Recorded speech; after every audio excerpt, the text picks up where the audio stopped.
Welcome into Burley Stadium in Greenville, Tennessee. Welcome into Burley Stadium in Greenville, Tennessee, the site of the high school football game of the week. And we've got a collision in Class 4A tonight as the visiting Upperman Bees take on the hosting Greenville Green Devils. I'm Noah McKay on the call here in the Upper Cumberland Generators broadcast booth. Thrilled to be joined by my broadcast partner, Jeremy Tollison, Hallie Gunlock on the sidelines, and the lovely Madison McKay producing things for us here this evening. Excitement in the air as soon as the schedules got released for these two teams. Everybody went, ooh, week number 2, Upperman and Greenville, a rematch of the 2023 semifinal round in Class 4A. As we welcome you into the Crouch team with Highlands Lake Real Estate and Watson Chevy pregame show here, 30 minutes away from kickoff, live on the main UCR Facebook page, YouTube channel, on the Hub Plus Roku app, and for those of you listening on 106.1 The Eagle. It is a perfect night for high school football, and Jeremy, a ton of excitement in the air as two of the class's best are set to face off here in week number 2. I'll tell you, as soon as I parked and started walking in the parking lot, you can feel it. I mean, and let me say this too. This is one of the most beautiful campuses in high school football. Absolutely. The setting with the college in the background, with the mountains in the other background, turf field. I'm telling you, if you've never seen a game here in Greenville, you absolutely need to come to Greenville to see a game. But I'll tell you, it doesn't feel quite like the semifinal game, but this feels a little bit north of a regular season matchup. These two teams want to kind of find out what they've got. The very definition of a measuring stick game. When you talk about in this class on the eastern half of the bracket, obviously there's a huge wrench thrown in this year. These two teams every year for the past several years have felt like they got a chance to get to Chattanooga. They got a chance to win a state championship. Both feel that way, but we understand the Alcoa Tornadoes, 10-time defending 3A state champions, are in this half of the bracket. That makes these games even more interesting because you say, man, we have to get through a team like this to even get a chance maybe at playing Alcoa in a potential third or fourth round. No shortage of storylines to get to and no shortage of superstars to get to in this game. Two of the state's best set to go at it tonight. It starts obviously with the Greenville Green Devils. Their 4-star defensive back and wide receiver, Zay Anderson. He's committed and going to go play at the University of Tennessee. Going to be a DB at the next level, but he has absolute afterburner speed. Upperman knows if they want a chance to beat Greenville tonight, they have to limit the explosiveness of Zayden Anderson.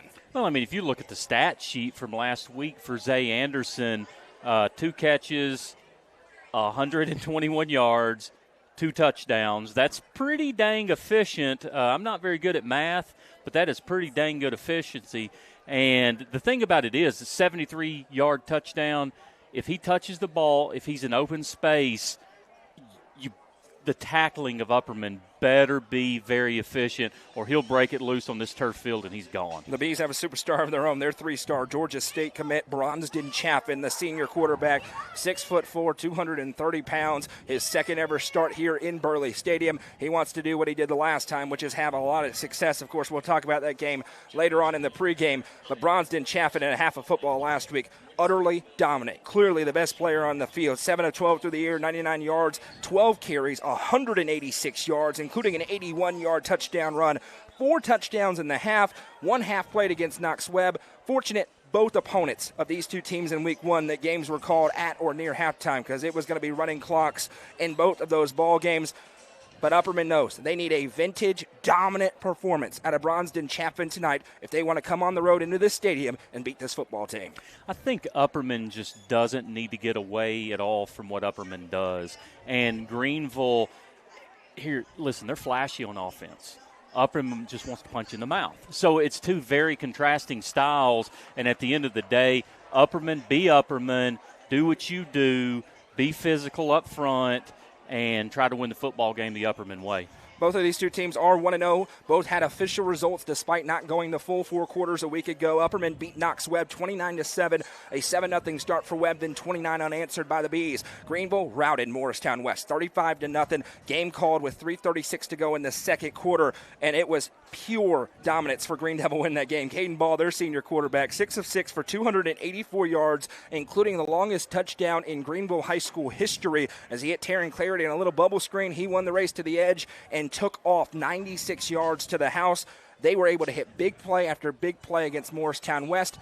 Both teams a week ago clearly outclassed their opponents, and that's the reason Coach Spradlin and Coach Kane booked this game tonight, Jeremy. They really want a gauge of where they are against a team that you may see later on in the postseason. No, absolutely, and two of the best coaches in the state, two of the best teams certainly in this classification, and you said it earlier, the measuring stick game, and hey, preseason talk about it, look at the schedule, who are we playing, that's over. 24 minutes, we're going to find out where these two teams are at. When you talk about Greenville last week, they had 389 yards in just over a quarter and a half, 284 on the ground, 105 on the ground. They didn't even face a third down in that contest. For both teams, conditioning may be a big role, but that's not all that happened last week. There was some unfortunate news for the Bees, and what was a great night at Knox Webb. Opening kickoff, their starting Mike linebacker, Walter Kane, goes down with an injury, did not return in that game. Hallie, what's the update on Walter Kane? Unfortunately, Walter Kane did go out of the game last week due to knee injury, and he will be out the rest of the season. He has taken on a new leadership role for his senior year, though, as he becomes one of the linebacker coaches for the Bees. Back to you guys. So very unfortunate news for the Bees. They lose their Mike linebacker, of course, Coach Kane's son, but he's gone right into the leadership role. We saw him down there on the field pregame, coaching up, trying to be any assistance that he can here in his senior season. He's got a host of really good linebackers next to him. We mentioned it was a strength of the team for the Bees. Their linebackers still very good. Going to have to shift some things around, though, with no Walter Kane. It starts at that Mike linebacker spot.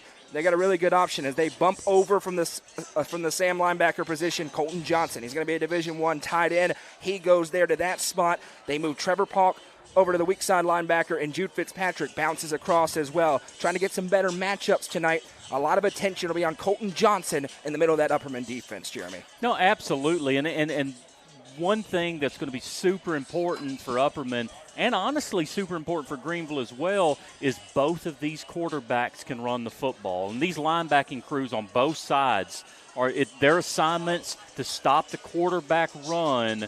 Hey, good luck to both of you, because both of these quarterbacks can absolutely take it to the house. And let's talk about it. Obviously, it's not the first time we've called a game in this stadium. 2 years ago, the semifinal round, what a game it was. Upperman comes into this building and gets the biggest win in the football program's history, 21-14 over Greenville that night. And it was a dominant effort for Upperman in that game.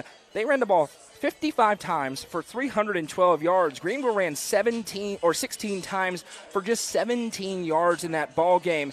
The shadow of that game looms large. It also continues to show the importance of this game, and that Upperman knows they are not going to catch Greenville asleep tonight once again here in Burley Stadium. You and I talked about this before we came on air, but a big difference that I feel between tonight and the semifinal game a couple years ago is I honestly think Greenville did not think Upperman could match up with them.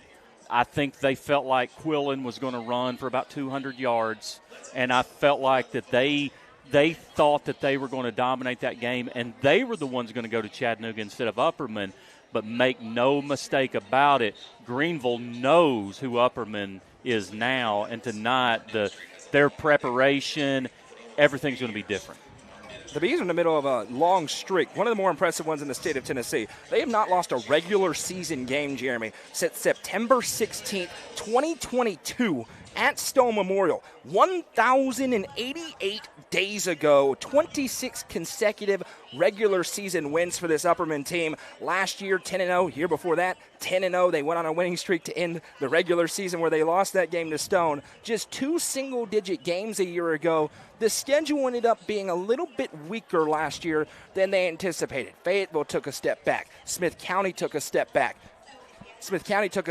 Lebanon took a step back. Part of why they scheduled this game tonight. They want that winning streak to get put at risk against a really good opponent.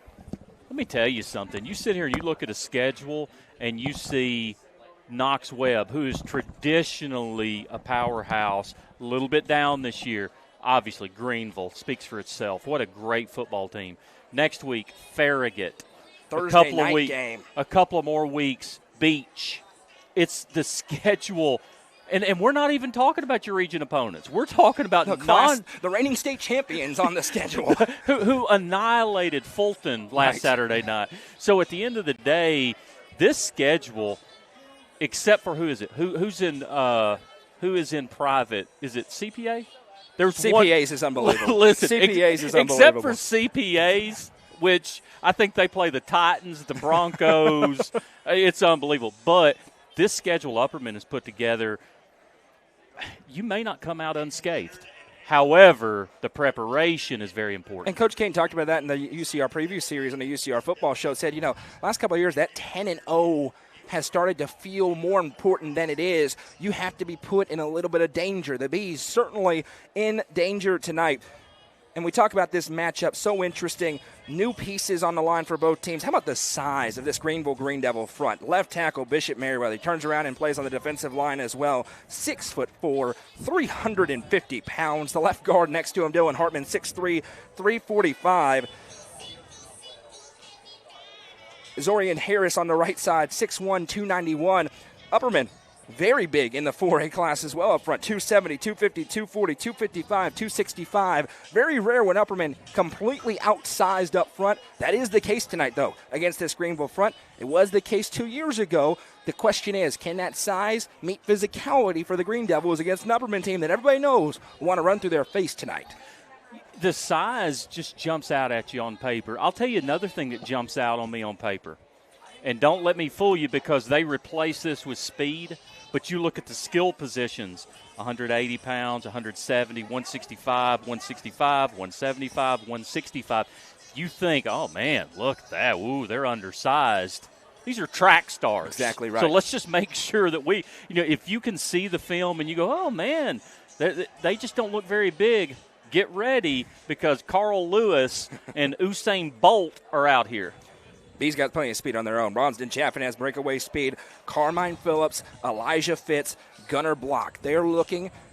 The Bees had to throw the ball 3 times. They went 1 for 3 for 4 yards and an interception the last time in this building. Nobody expects them to be able to do the same thing. The passing game, much more mature than it was 2 years ago with Bronston Chaffin in his senior season. But there's going to be a time in this game tonight where Elijah Fitz or Gunnar Block has to go make a big catch to move the chains for this offense. Yeah, I'll tell you, I'm anxious to see if that defensive line size gives them fits and they have to go to the passing game a little more than they want to, what that's going to look like. But again, Bronston Chaffin has matured so much over the last 2 or 3 seasons that, listen, he's a bruising running back. He is. He runs the option very well, but make no mistake about it, the touch on the football, his arm strength, if he has to throw the ball a little more than he wants to tonight, he can be successful doing it. We're out in the Eastern time zone tonight, so we're getting an early start, a 6:30 Central Time kickoff. This is one of 4 games tonight, live across the Watson Chevy UCR Media Network, getting kicked off here at 7 o'clock over on UCR2. Rivalry night as Macon County travels to take on Westmoreland. The voice of the Tigers, Tim Case, alongside Stephen Lancaster on the call there on UCR2. Over on UCR3 tonight, a big one in Hogeye Country. Livingston, very impressive a week ago. They get the upstart Warren County Pioneers. The voice of the Wildcats, Craig Cantrell and Colin Castleberry on the call there on UCR3. UCR4, a strange 7:30 Central Time kickoff in Nashville tonight as the Cookeville Cavaliers look to bounce back from a gut check loss a week ago. They take on the number 3 ranked team in Division II, 2A, FRA, Franklin Road Academy. Jacob Benson and Coach Shanks on the call there over on UCR4. Going to be a great night of high school football around the Upper Cumberland, but this probably the premier matchup in the state tonight occurs in East Tennessee, really Northeast Tennessee. We're getting close to Virginia up here in Greenville. One of the best locations for a high school football game. Perfect turf. What a sight line. And the crowd filling in. Of course, a long trip from Baxter. An absurd amount of traffic getting here, so they'll continue to file in as we get closer and closer to kickoff. This is the Crouch Team with Highlands Lake Real Estate and Watson Chevy pregame show. Tonight's broadcast is presented by Mayberry's Furniture and Gentry's Power Equipment. Mayberry's Furniture, the presenting sponsor of the high school football game of the week. Labor Day sale right now. Labor Day on Monday. So running through Monday, markdowns across the store, both in Crossville and in Cookeville. Wherever you are, either on the square in Crossville or on South Willow Avenue in Cookeville, make sure you go and check out Mayberry's Furniture, the presenting sponsor of the high school football game of the week. Gentry's Power Equipment, the presenting sponsor of Upperman Athletics, all season long on UCR, your hometown steel dealer. Temperature's getting a little bit cooler now. It's getting hot again. You're going to have to make sure you keep up with your lawn maintenance. Get a new lawnmower. Treat yourself on Labor Day. Gentry's Power Equipment, your hometown steel and Exmark dealer. A few minutes ago, Hallie Ledbetter caught up with head coach Adam Kane. We'll hear from him, hear from some of our incredible sponsors. Ledbetter. Goodness gracious. Hallie Gunlock. Hallie got married this summer. I called her Hallie Ledbetter on air for years. I've called her Hallie Ledbetter on the sideline for years. Hallie Gunlock on the sidelines. She caught up with Adam Kane. We'll hear from him. A word from our sponsors, then set the stage and get to all the action from Greenville. Hit that share button if you're watching on Facebook or YouTube. If you're listening on 106.1 The Eagle, we welcome you in as well. It's the high school football game of the week. Kickoff in 15 minutes from Greenville. Don't go anywhere. You ready? Okay. I'm here with Coach Adam Kane for Upperman. Coach, Zane Anderson has been a major playmaker for Greenville. What do you need to do tonight to limit his impact? Man, a bunch of big plays last week. Last time we were here as a sophomore, he scored 2 touchdowns against us. He's a great player. Obviously you got to try to limit the home runs and, try to keep it to singles and doubles, so to speak.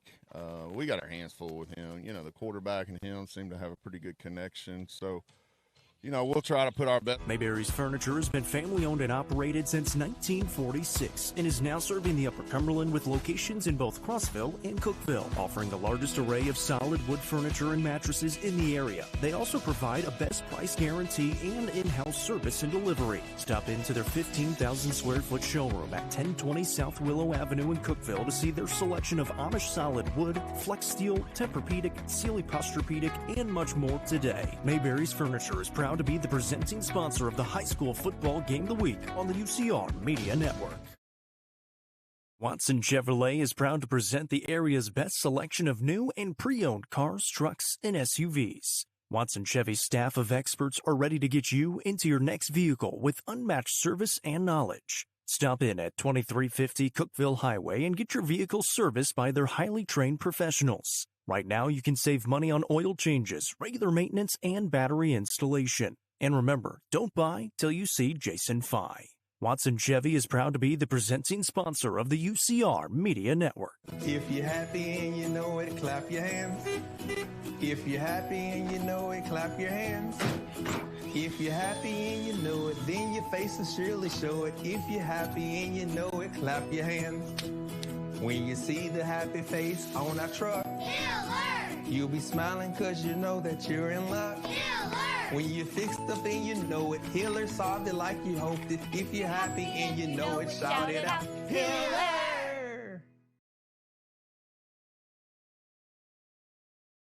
The John Deere 5E is built for our way of life, and it's backed by Tri-Green Equipment's tried and true support. So stop by your local Tri-Green Equipment store to take advantage of financing as low as 0% APR this fall.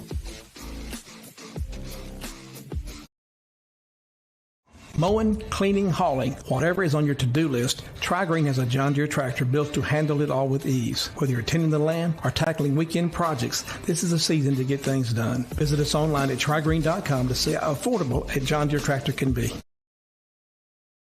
Eminence Eagle Auction and Realty is proud to present an online-only auction featuring 44 acres of land with a home, pond, and support buildings. 5 tracts of land in Pall Mall include 2 homes, a working oil well, 2 barns, and a pond. You can bid on this property at eagleauctions.com or call 931-526-5335 for more information. Bidding on this online-only auction ends September 4th at 12 noon. Eminence Eagle Auction and Realty is a proud sponsor of this broadcast on the UCR Media Network.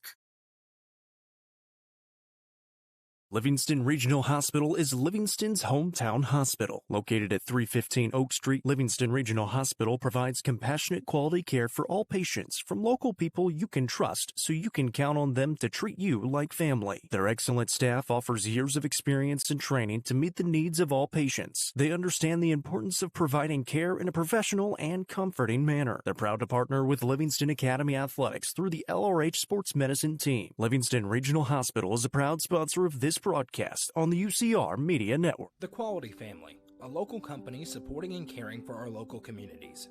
The Quality Family offers services to get you back to the game. From bracing to oxygen and everything in between, we can meet your medical equipment needs with Buckeye Home Medical Equipment. If you have an in-home need for strength and conditioning, for example after a surgery or injury, Quality Home Health is available to provide individualized care while you are on the mend. For those with end-of-life diseases, Quality Hospice is available to provide nurturing care during those difficult times. Choose the Quality family of services for care within your community. Visit thequalityfamily.com to navigate all we have to offer you. Turf Masters Landscape Management has been serving the Upper Cumberland since 1996. They offer a variety of services, including lawn maintenance, landscape design and installation, landscape lighting, irrigation systems, and more. For more information, contact Matt Wilson at 931-261-1587 today. Turf Masters Landscape Management is a proud sponsor of this broadcast on the UCR Media Network. Tee Up is the Upper Cumberland's brand new indoor golfing experience. With 3 state-of-the-art simulators, you can work on some of the world's best courses, all in the comfort of their climate-controlled facility. You want to know how you can improve? See everything from club speed to spin rate in seconds. Conveniently located at 141 4th Street in Baxter. Stop in. Visit them online at teupgolfclub.com or call them at 931-559-GOLF to reserve your simulator today.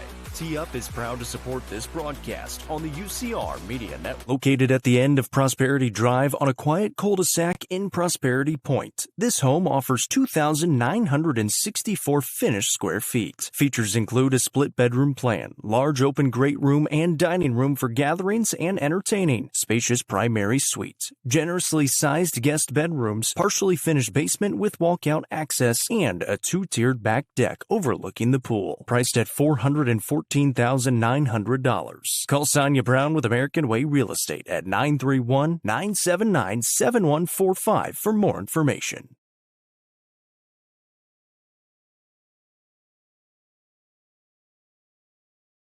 Looking for weekend lunch and dinner plans? Since 1971, Nick's Restaurant has been locally owned and operated. From mouth-watering prime rib to delectable ice cream pie, Nick's has it all.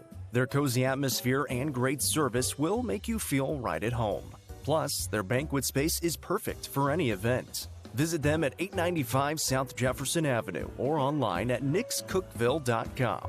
Nick's Restaurant is a proud sponsor of this broadcast on the UCR Media Network. Gentry's Power Equipment is proud to be the presenting sponsor of Upperman Athletics on UCR. Located at Gentry's Power Equipment is proud to be the presenting sponsor of Upperman Athletics on UCR. Located at 755 Buffalo Valley Road in Cookeville, Gentry's Power Equipment is your local steel dealer. With a huge selection of outdoor power equipment, including chainsaws, blowers, trimmers, mowers, pressure washers, and more. They are your local one-stop shop for high-quality equipment. Locally owned and operated, Gentry's Power Equipment is proud to support Upperman Athletics and UCR. The Real Estate Collective is a team of experienced, licensed real estate agents serving the entire Upper Cumberland region. Whether you are looking to buy or sell, the RICO team is ready to serve you. With a focus on people over profits, you can rest assured the Real Estate Collective can help make your real estate dreams a reality. Call 931-559-9500 for more information or see their current listings at letsgorico.com. The Real Estate Collective is proud to support student athletes in our area and this broadcast on the UCR Media Network. You ready? Okay. I'm here with Coach Adam Kane for Upperman. Coach, Zane Anderson has been a major playmaker for Greenville. What do you need to do tonight to limit his impact? Man, you know, a bunch of big plays last week. You know, last time we were here as a sophomore, he scored 2 touchdowns against us. He's a great player. You know, obviously you got to try to limit the home runs and, you know, try to keep it to singles and doubles, so to speak. We got our hands full with him. You know, the quarterback and him seem to have a pretty good connection. So, you know, we'll try to put our best guy on him and you know, hope for the best. How crucial is tonight's win to build some momentum going into the season? You know, I mean, I think they're all kind of crucial. You know, these are high school kids, and, you know, momentum's big time. And like the word you use is really crucial, you know, throughout the season. So, you know, we know what we're into. When we scheduled this game, you know, coming up here, we knew we were getting into a pretty hostile situation. It's really, to be honest with you, is what we need right now. And so win, lose, or draw, we're going to take some, learn some lessons from it and, try to move on. And it's a long season. But, we come here to compete and, compete against the best. And so hopefully we'll do that tonight. Thank you, Coach. Good luck to you. Appreciate it. Nelson Trophy and Screen Printing is proud to support student athletes and athletic departments throughout the Upper Cumberland. They are also proud to sponsor Nelson Trophy and Screen Printing's Player of the Game on this broadcast. From trophies to t-shirts, they can do it all. Be sure to stop by and see them at 120 Circle Drive in Allgood or give them a call at 931-537-9559. Nelson Trophy and Screen Printing, proud sponsor of this broadcast on the UCR Media Network. Are you looking for the best dining experience in the Upper Cumberland? Visit Fire and Vine in Cookeville's historic West Side. Fire and Vine offers great service and a unique menu, including mouth-watering deep dish pizza, delectable beef, chicken, fish, and more. Take in stunning views from the rooftop while enjoying your meal. Come and experience the charm and flavor of Fire and Vine, your new favorite spot for a memorable dining experience. Fire and Vine is a proud sponsor of this broadcast on the UCR Media Network. Getting the kids to practice on time. Remembering if it's your day to bring snacks. Making it to the game with a clean jersey. Why are simple things sometimes so complicated? Thankfully, with auto owners, insurance doesn't have to be one of them. Auto Owners works with independent agents who answer when you call, so you can worry about more important things, like whether your kid is going to run toward first or third base. That's simple human sense. Visit swallowsinsurance.com or call us today, 931-526-4025. Protecting your future. It's what we do. Welcome back to the Upper Cumberland Generators broadcast booth. This is the high school football game of the week, and it is a great one tonight. Here come the Upperman Bees on the road here at Burley Stadium, set for a collision with the Greenville Green Devils. The Bees, the number 4 ranked team in the Tennessee Sports Writers Association poll. Greenville, number 6. Upperman, the number 1 ranked team in the UC Top 5. I'm Noah McKay on the call, joined by Jeremy Tollis and Hallie Gunlock on the sidelines. The lovely Madison McKay producing things for us here tonight. Beautiful weather at kickoff. The sun will be right in our eyes. It'll be right in your eyes as well for a little bit. 75 degrees, and it's going to plummet into the 50s by the time we're done here tonight.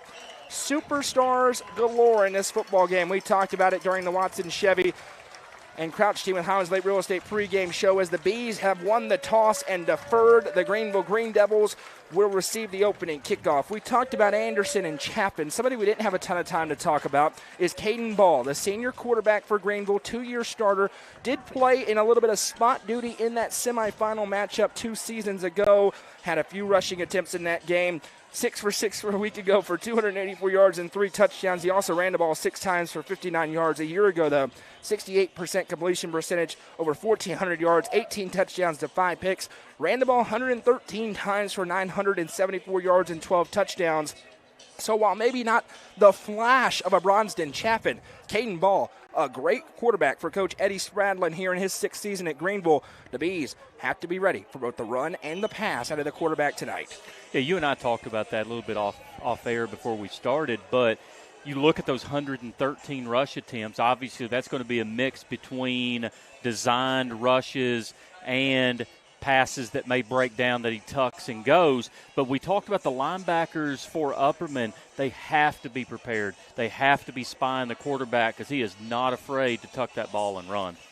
2 very good coaches. Eddie Spradlin, 53-10-1 here at Greenville. He's in his 6th season. Upperman under Adam Kane in his 8th season. He is 77-14 in Baxter, 103-24 career record. He is the winningest coach in Upperman high school history and continues to separate from the pack in that regard. It is a non-region showdown, but it does not feel like that tonight. A playoff-like atmosphere. The crowd is packed. The grandstands and the student section to our left packed. Looks like blackout night for the student section as their Green Devils are in all black. Upperman with a good contingent of road fans. It is not an easy trip to make here early on in the high school football season as the Green Devils take the field here at Burley Stadium, and we are moments away from kickoff.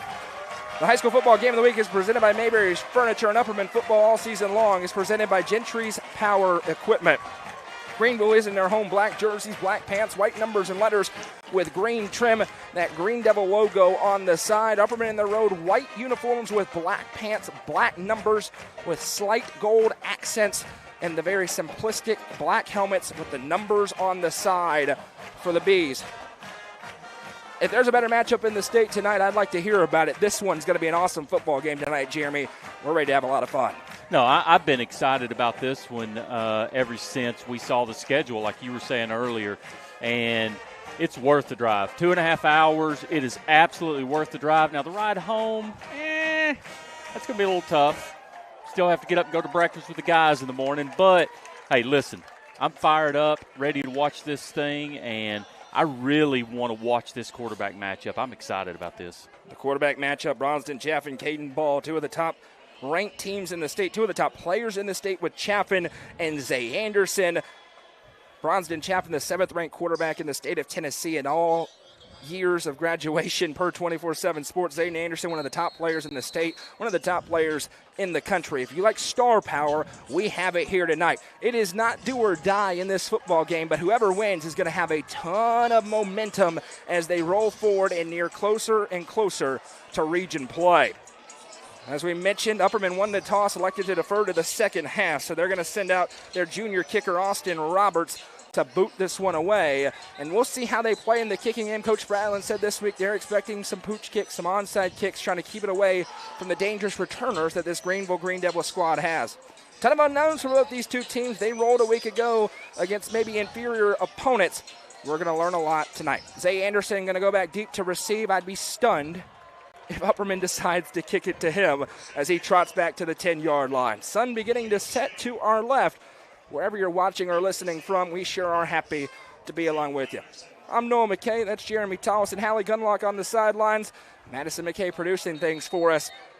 A great night for high school football. Let's get it on at Burley Stadium. A little pooch kick to the right side from Roberts to be fielded at the 20-yard line, trying to set up the return, bouncing up through tacklers, and a very nice return for the Green Devils as Taryn Clarity able to weave through, and Caden Ball and company will have great starting field position on their own 44-yard line. Hey, one key to the game tonight is solid tackling. If you have the assignment to make the tackle, you miss it, there's plenty of people wearing black on black that can take it to the house. So sure tackling tonight is huge for Upperman. Upperman in their 3-3 stack defense. Colton Johnson, the junior linebacker, going to the Mike linebacker spot tonight. We'll see what Greenville does to try and get some explosive plays. Elijah Fitz one-on-one with Zay Anderson. A huge matchup tonight. 1st and 10 for the Green Devils from the 44-yard line. Ball has the snap, and we've got early movement already. A whistle and a stoppage, and we'll wait and see. I believe this may be a false start on Zay Anderson as he got a little bit down, or is it just an equipment issue? It's an equipment issue, my apologies. So he'll have to throw a mouthpiece off, and he will be forced to sit out for a play, and Upperman says, thank God. Every time he's not on the field, that's a win for the Bees. So we'll be right back to it here on 1st and 10. Trips out to the right for Ball, one to the left. A spread offense tonight for Eddie Spradlin. Has the snap, going to hand to Maddox Bishop. Bishop runs right into the teeth of that defense where he's taken down. Gave about 3. 2nd and 7 here for Greenville, and Greenville going to try to get the run game working. Couldn't do it at all a couple of years ago. That's big psychologically early. Upperman expecting an onslaught early by a Greenville team very motivated here tonight. They get back up to the ball, trips to the right, one to the left again for Ball. Bishop on his left. Has the shotgun snap, going to keep it himself. There he goes up the middle. Caden Ball, big hole to stiff arm and taken down. The running ability of Caden Ball wastes no time into Upperman field position all the way down to the 33-yard line. Something to watch. I don't know if you noticed that on that play, Noah, but to me the tailback's leaning a little bit before the snap. Up tempo here for Greenville, trying to go quick. Snap taken, Ball looking to throw the tunnel screen. He finds his man. Receiver makes the catch. Big shot leveled on Gunner block. And falling forward is Cole Franklin, a gain of about 7.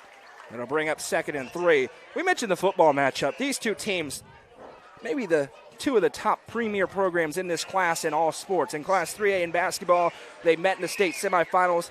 In boys basketball, they met in the state tournament. In girls basketball, baseball in the state tournament, state championship game. Two premier athletic programs going at it tonight. Two receivers each way. Now motion man goes across. That's Anderson. Shotgun snap for Ball. Looking to throw to Anderson. In space, he has it. Breaks one tackle and then cut down. Gunner block. The free safety shoots up to make the tackle. First third down of the season for Greenville. It's 3rd and 3. That's a pretty good stat, isn't it? It is. Make it 3rd and 4 as they'll spot it down at about the 28-yard line. Greenville did strike first in that semifinal game on a halfback pass. They'd love to do that again here tonight. Upperman with a 4-man front. Ball takes the snap, puts it in the belly. Bishop has it. Big hole to rumble through. There he goes to the 20. He's upfield to the 15. Big stiff arm for him. Now tries to break another tackle. And he's taken down again by block, but a huge run for Greenville and a great start for them offensively as they're down to the 5-yard line for a 1st and goal. Yeah, and the start to this game is very important to both teams to build that momentum for sure. Greenville going right down the field. That huge offensive line we talked about pregame, creating lots of holes to run through. Bishop going to be on the right side of Caden Ball on 1st and goal from the 5.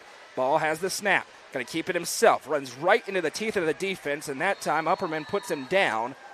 Gain of about a yard. Blake Satterfield, the defensive coordinator, but this is Adam Kane's scheme. Back it into 3-3. Played a lot of 4-man fronts the last couple of years. They're back into their roots, but it's not necessarily built to face an offensive line like this. And we've got a whistle and a stoppage on field, and this is going to be a Green Devil forced to jog off for, I believe, another equipment issue.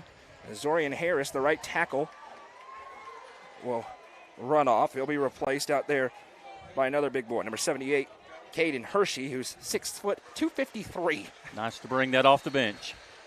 9:30 and counting to go here in the first quarter. 2nd and goal from the 4 for Greenville. Ball has the snap, fakes the pitch, tries to keep it up the middle. Upperman not fooled, but Ball able to get a couple. And now it goes to 3rd and goal from the 2. And you're already seeing the creativity of this Greenville offense. That's a fake shovel pass. Greenville converted the last 3rd down for a big gain, trying to convert this one for a touchdown. 3rd and goal from the 2. If you don't catch the defense off guard there, you have pulled your entire offensive line except for one pillback. You have to fool them or they're going to stop it. Trips bunch to the right side. Snap taken. Ball. Keeper around the left side. Now puts his foot in the ground. He's hit and taken down. Got another yard. 4th and goal from the 1. No question about it. Coach Spradlin keeping the offense on the field. And a huge play upcoming as the run game in the red zone has had a little bit less success. Can you say play of the game? I mean, huge play early. I mean, early. And obviously you think they're just going to lean on that offensive line, something straight up the gut. And now Adam Kane, as he usually will, quick to burn his timeouts in the first half. He burns this one here, sensing the importance of this play.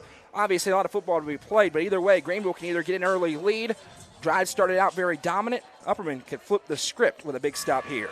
Yeah, Coach Kane's got about 127 career games coached, and you could probably count on one hand how many timeouts he's taken home with him. He's going to burn them.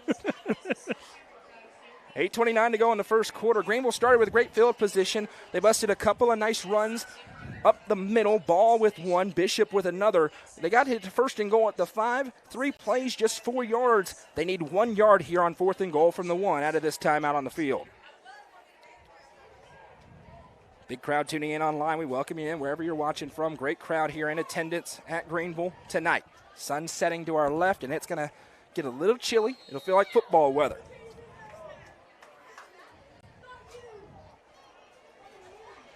Right at the 1 yard line, so no half a yard or anything. It is 1 yard, 3 feet to go for the Green Devils on offense. And what will Coach Spradlin go to here is Bishop's in the backfield again with Ball. Out of the timeout, here we go. Ball. Upperman shows blitz. Ball takes the snap, going to keep it around the right side. Being pressured in the backfield, being hit, and being sacked. Shooting around the edge to make the tackle. 21, Tate Porath, the senior, takes the football back, and the Bees get a humongous goal line stand. Now listen, Coach Spradlin's got 53 more career wins than me because I have 0. Wow. However, I'm amazed. From there, with the size of that offensive line, I think you lean on that offensive line, something up the gut. And if they stop you, good for Upperman, but you just kind of stop yourself with that trickery. And it also gives the Bees some breathing room now. Instead of starting on their 1, Because of the sack, which lost 13 yards, they get it on the 14-yard line. And Carmine Phillips will be the tailback with Bronston Chaffin, the Georgia State commit. Has one receiver split out each way. Chaffin takes the snap, rolling right, setting, fires, blocks there, and he makes the catch. Gunnar Block lays out and catches. They fake the run, and Chaffin has the wide open junior wide receiver. It's a Gary Maxwell Insurance and Baxter Pharmacy first down. Obviously, if Block can keep his feet there, it's 6. They fake the little quarterback sweep, the play that clinched the game on 4th and inches 2 years ago.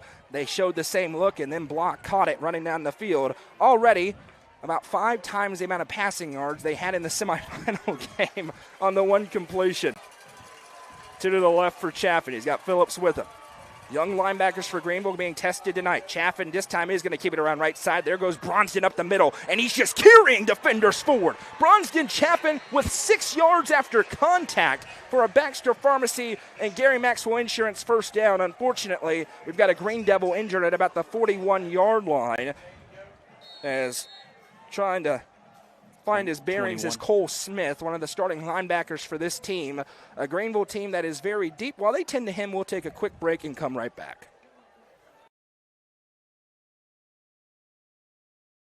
Mayberry's Furniture has been family-owned and operated since 1946 and is now serving the Upper Cumberland with locations in both Crossville and Cookville, offering the largest array of solid wood furniture and mattresses in the area. They also provide a best price guarantee and in-house service and delivery. Stop into their 15,000 square foot showroom at 1020 South Willow Avenue in Cookville to see their selection of Amish solid wood, flex steel, Tempur-Pedic, Sealy Posturepedic, and much more today. Mayberry's Furniture is proud to be the presenting sponsor of the high school football game of the week on the UCR Media Network. Good to see Cole Smith back up on his feet as he's being going off the field under his own power. He has to take a play off, but he wants to stay in there. Trainers come out, so he has to take one off. Upperman to the 49-yard line. Huge change of momentum with the goal line stand, and now Bronston Chaffin trying to move this offense down the field. We talk about the size of the defensive line from Greenville. If you get past them, the skill set positions are undersized, and Bronston Chaffin can have a heyday. Chaffin takes the snap, play fake, going to throw. Downfield pass tipped, and Colton Johnson caught it with one hand. My goodness. Nearly intercepted, and Big 23 already has offers to Liberty and Bowling Green. Moves the chains on another Gary Maxwell Insurance and Baxter Pharmacy first down. 3 plays, 3 first downs. Obviously, you couldn't script it any better. Greenville on their heels a little bit. They need to figure something out here. They don't want the momentum to switch like that, and Upperman just run straight down the field and score. Game's going live across our network tonight over on UCR2. Maybe timers, they're about to get started. Macon County, Westmoreland, UCR3, Livingston, Warren County. 7:30 start time for Cookville FRA. Phillips in motion, low snap. Chaffin hands off to Carmine. Now he stutter steps forward in a gain of about 5. Make it 4. It'll be 2nd and 6. And already the difference for Upperman in this matchup than the last one, that game, all between the tackles. A little bit more outside here early for this Upperman squad is they'll spot it right at the 35. Upperman doing a good job of just play calls away from about 1,200 pounds on that defensive line. That is a humongous defensive front. Lath Ivy at 235, Bishop Merriweather at 350, Zorian Harris at 291, and they will platoon them, rotate through 6 or 7 defensive linemen in this game, and they are loading up the box defensively. Anderson one-on-one with Fitz on the near side. Chaffin takes a snap, play fake again, going to fire it downfield, looking for a block, and he makes the catch to the 10, to the 5, and down. Bronston Chaffin puts it into a bucket, right to Gunnar Block for a Baxter Pharmacy.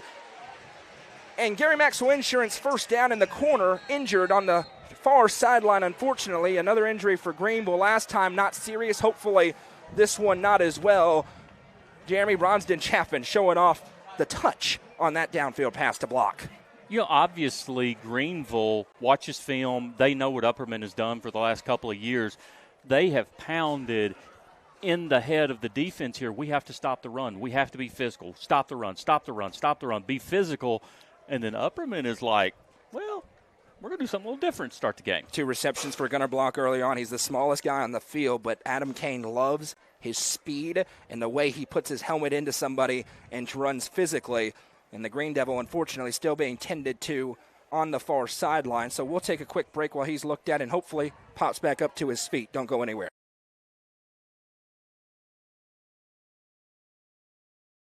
Watson Chevrolet is proud to present the area's best selection of new and pre-owned cars, trucks, and SUVs. Watson Chevy's staff of experts are ready to get you into your next vehicle with unmatched service and knowledge. Stop in at 2350 Cookeville Highway and get your vehicle serviced by their highly trained professionals. Right now, you can save money on oil changes, regular maintenance, and battery installation. And remember, don't buy till you see Jason Fye. Watson Chevy is proud to be the presenting sponsor of the UCR Media Network.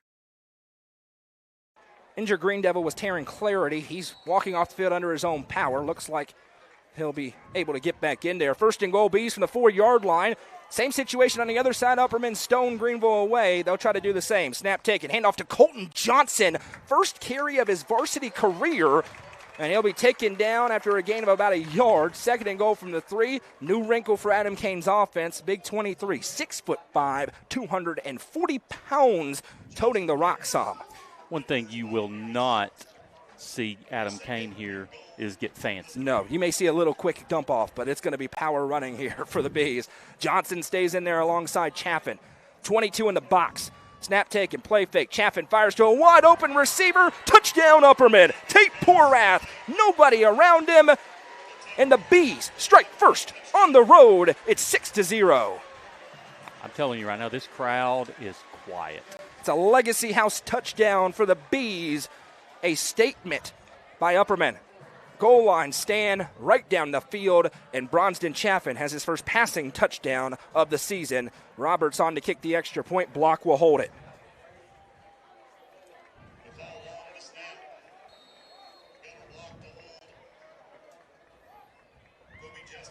Roberts was in his junior campaign.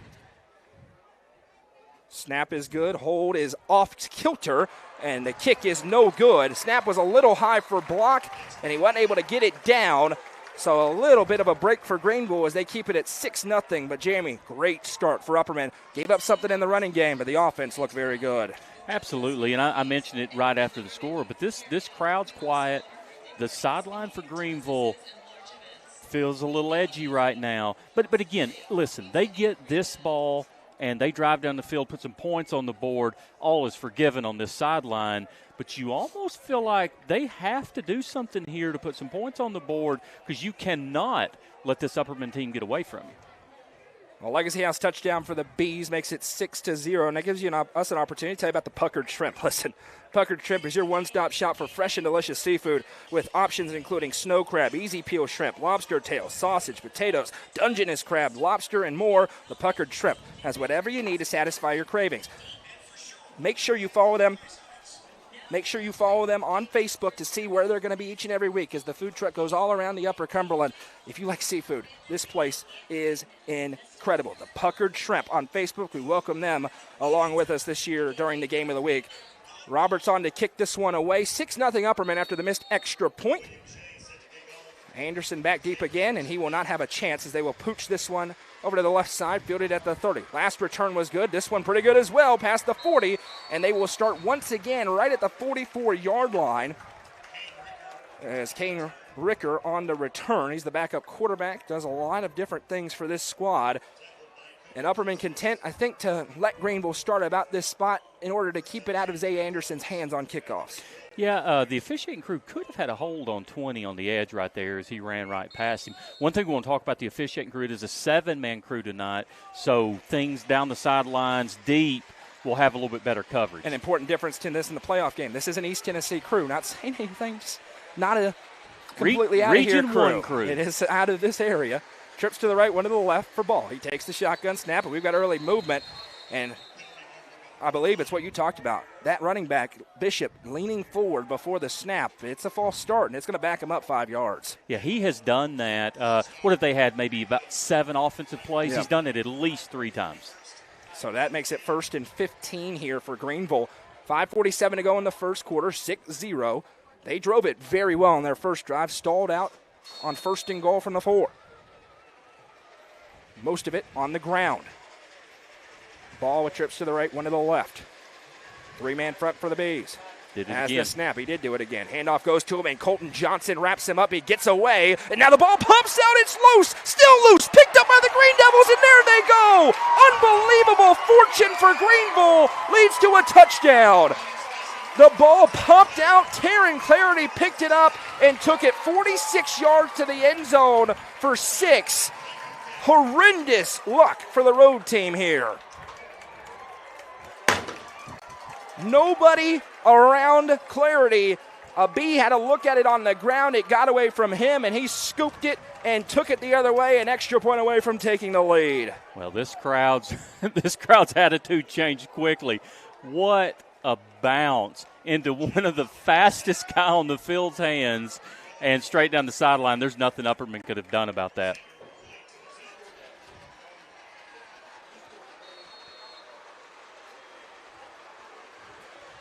Extra point, big here after a miss on the other side.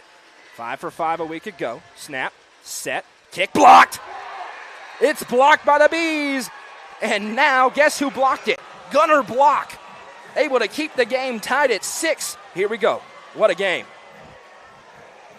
Is it too early for you to tell people to get their popcorn ready?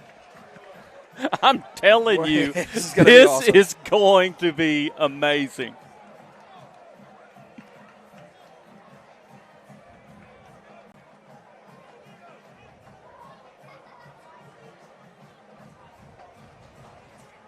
Extra point blocked by Gunner Blocked. As everybody is live besides Cookville. That's coming up in 30 minutes. I apologize for the silence. Trying to make sure everything's good. They are live on UCR2 with Macon County Westmoreland. They are live on UCR3 with Livingston Warren County. We are live on the main page and YouTube channel. If you recall, in that semifinal game, there was a play just like that on the second drive for Greenville. Ball popped out. They scooped it, took it to the 10. Ultimately missed a field goal that time. Didn't have to worry about that because it was all the way untouched for Taryn Clarity. Yeah, of course, luck is on the side on that play with Greenville, but they've got to wipe that off the board. Their defense has to get a stop here and quit letting Upperman dictate what they're going to do on offense. Some openings potentially in the kicking game for Greenville. If you see, there's big gaps to your near side with a lot of speed there for the Green Devils. Kicking it on, back deep to receive his block, and Fitz. He'll race up and line drive this one. It's bouncing around. Fitz has it on the run to the 10. Elijah Fitz to the 20, to the 25, where he'll be hit and taken down at about the 30-yard line. 1st and 10, Upperman there. Buckle your seatbelts. 5:28 to go in the first quarter. We expected this to be a dogfight. It's been a great one so far. Play caller for Upperman had Adam a Kane. fantastic opening drive. Really did anything he wanted to do, mixed it up well, kept the ball away from that big interior defensive line, and Greenville's got to figure something out or Upperman's going to methodically take the ball down the field again. Adam Kane is the play caller for this team. Some late arrivers on for the Bees. The play clock is ticking down, just 10 seconds on it. Now they'll reset it, so everybody sets up, and they are going to go to their spread offense. 4 wide for Chaffin as he surveys the defense, trying to spread the defense out. Has the snap. Play fake, keeps it himself on the quarterback counter. Stutter step, well defended, but Chaffin still on his feet. There's the pile up, and now they'll blow it dead after a gain of 3, very nicely read by the Greenville front. As an official, you want to be slow with your whistle there, but I felt like they were 2 or 3 seconds too slow. Once that's stacked up, you've got 10 or 12 players engaged on that tackle. You want to kill that so something funny doesn't happen there. Jeremy, long-time officiating expert. Past 25 years as an official down there, so he knows what he's talking about. 2nd down and 6. It was a gain of 4. Down to the 34 for the Bees. They'll stay in the same set. Chaffin motions Phillips across, takes the snap. Play fake up the middle. There he goes. Bronson Chaffin puts a foot in the ground and spins off a tackler past the 40. They'll mark it down, and it is enough for a Gary Maxwell Insurance and Baxter Pharmacy 1st down. And expect a heavy dosage, and now the talking has begun as Chaffin has his hand straight up in the air, and now we have a flop. Big 77. That's Harris, 2 shots, isn't it? He's way too big to act like that contact forced that. 1st and 10 from the 40. It's going to be a little chippy tonight. Everybody expects that, I think. Maybe why we have a few more officials in this game. Trips to the right, one to the left. Chaffin alone in the backfield. Takes the snap. Looking left. Now forced out to the right. hold is there. The flag is going to bring this one back as Chaffin rumbles out of bounds. It's a gain of 9. This is going to be a big loss and a big chance for Greenville as it'll make it 1st and 20 plus. A good rule change from last year, which I like, is adopting the NFL rule. If the hold is behind the line of scrimmage, it's just 10 yards from the line of scrimmage, as opposed to it's going to be 1st and 20 instead of 1st and about 23 or 4. So they'll back him up to the 30, right where this drive started, with 4:08 to go in the first. Upperman's done a really nice job of avoiding penalties. We mentioned maybe a quicker whistle tonight for the road team far away. You understand that when you come on the road. Sun is set. It's turning into a perfect night. Friday night lights tonight, Burley Stadium. 1st and 20 for the Bees. 4 down front here. Anderson one-on-one now near us. He's got Schaefer with him. Chaffin takes the snap. Going to keep it himself again around left side. Chaffin lowers the shoulder. He'll be taken down at about the 36. 2nd and 14 here, and more extracurricular. Some talking going on right now. 2nd and 14 with under 4 to play in the first quarter.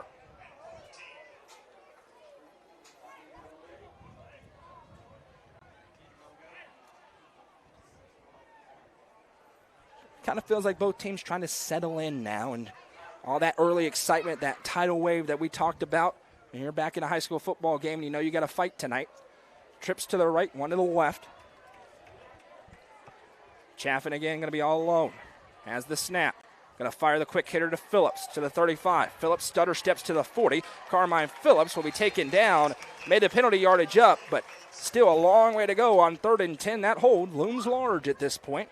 First big penalty of the game on either team. It's 3rd and 10 right at the 40.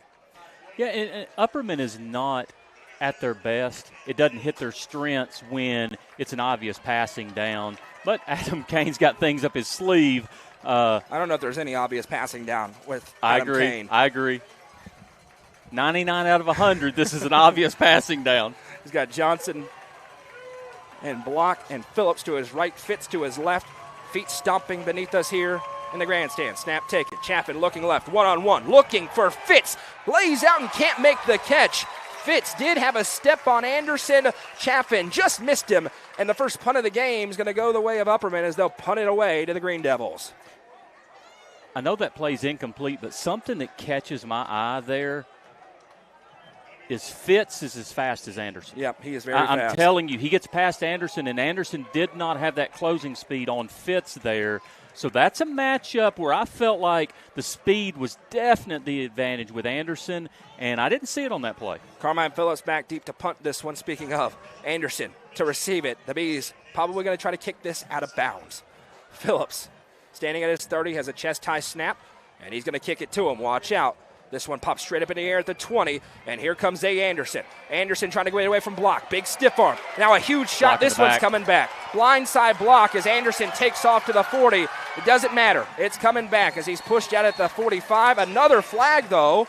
Is this going to be a late hit or a block somewhere else? We definitely have a blindside block at the 23. Things get interesting at the end of the play. So let me put my officiating hat on, okay? You've got a live ball foul here. I think it's either a block in the back or a blindside block, okay?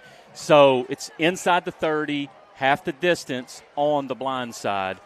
The late hit out of bounds here is a dead ball penalty, so they're going to enforce both of them. We have a block in the back on the left. We have a personal foul, blindside block. Both are on Greenville.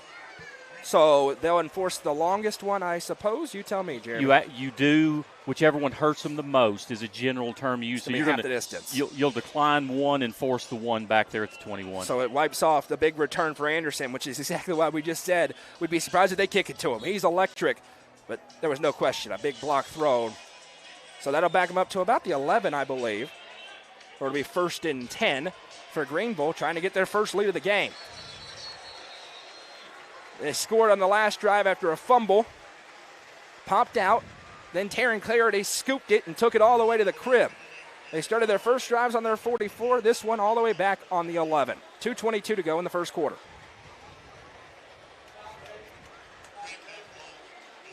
Trips to the right, one to the left for Caden Ball, and it will be Bishop next to him in the backfield. Senior quarterback trying to move this offense. He has the snap, dropping back, looking left, pump and go. Now he's being pressured in the backfield, tries to get away and does. There goes Caden Ball, off script to the 20, to the 25, 30. Ball, this one's coming back on a hold. Occurred downfield as they got a hold. I think Clarity got a hold of one of the Bs. And we'll see, though, some of the Greenville players pointing the other way, but I think that was a pretty big hold by the wide receiver on the outside, Jeremy. Definitely a hold. The umpire threw that, and the umpire's in the backfield now, so he's got a good look at that play. And it is a hold against Greenville, 10 yards from the spot. Correct. So it's going to turn it into one of these weird. 1st and 3. 1st and 7, I think, once they mark this one back, as the flag is at the 24-yard line. Caden Ball, though, they were looking for the big play. He's able to make something happen with his legs, part of why these two quarterbacks are so dangerous.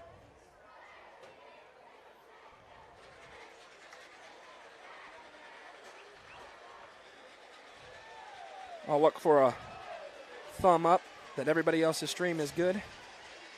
We'll check it. 1st and 9 here after they mark off the yardage. Back to make it 1st and 8. Back at the 13-yard line. Trips to the right for Ball and Bishop. Anderson, the wide receiver. Snap taken. Gonna keep it himself. Ball up the middle. He's hit immediately and taken down. Maybe got 2. Nothing doing there. And there's Trevor Paulk. Of course, the younger brother of Ethan Paulk, the prolific running back and linebacker. He's thrust in the action with the injury to Walter Kane. He makes the stop, and it's going to be 2nd and 7.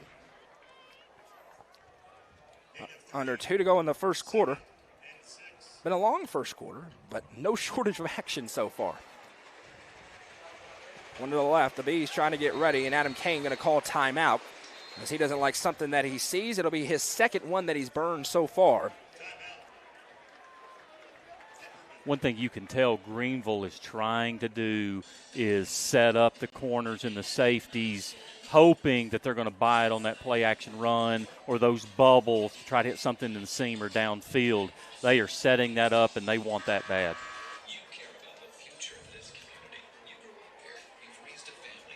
1:35 to go here in the first quarter, 6-6. Upperman got a touchdown pass from Bronsden Chaffin. On the outside, he found Noah Tarver. Or Tate Porath, rather. Tate Porath on the reception. Then Greenville had a ball popped out and looked like it was going to be a turnover. Instead, Taryn Clarity picks it up and goes 50-plus yards to the house.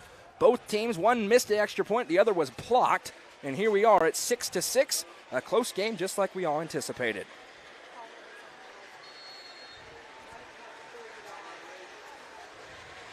Trips to the right, one to the left. Shotgun snap for Ball. Play fake. Looking down the seam. Receiver's wide open. Hit as he throws, and it's intercepted. Fitz picks it off. He's at the 45. Blockers lining up. Starter steps to the 35-30. Fitz still on his feet to the 25-20. 15, 10, 5. Pick 6. Flag late. It's coming back, but it's still an interception for Elijah Fitz. And Upperman takes the football back.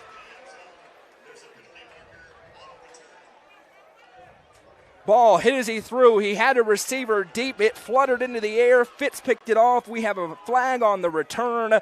We'll mark it off from there. One thing that's kind of catching my eye, and I saw that when Anderson went out for a pass. On that play right there, I think they're underestimating the speed of Upperman. A little bit, potentially. It's a block in the back on the return. They'll mark it off from the 10. Back to the 19-yard line. That's where Upperman will start in the red zone. 1st and 10 for Chaffin and Company in a 6-6 game.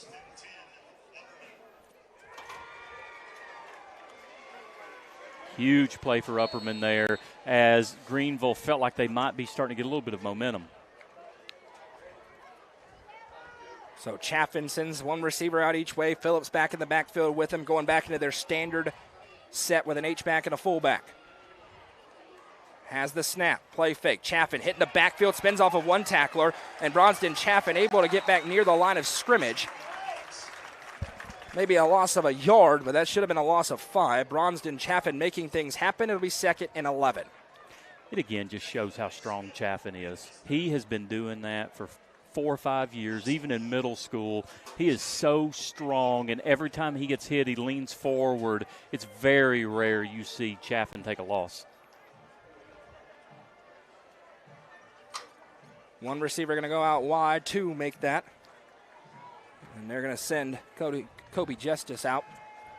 Big play here, 2nd and 11. Chaffin with the snap, play fake, rolls to his right, fires, receivers open, it's Johnson to the 5 and down. Chaffin to Johnson for a Baxter Pharmacy and Gary Maxwell Insurance. First down, it's 1st and goal for the Bees. They do not have to snap it again. We'll see if they do.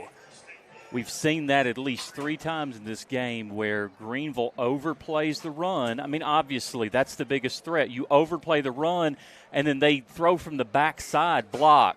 Johnson there, the touchdown, and they're just catching them off guard, getting too anxious on that run. 1st and goal from the 4-yard line here, and they are not going to take another snap. An exciting first quarter in the books. 1st and goal for the Bees when we come back. This is the high school football game of the week presented by Mayberry's Furniture on the Watson Chevy UCR Media Network. If you're happy and you know it, clap your hands. If you're happy and you know it, clap your hands. If you're happy and you know it, then your face will surely show it. If you're happy and you know it, clap your hands. When you see the happy face on our truck, Killer! You'll be smiling cause you know that you're in luck. Killer! When you fix stuff and you know it, Killer solved it like you hoped it. If you're happy and you know it, shout it out. Killer!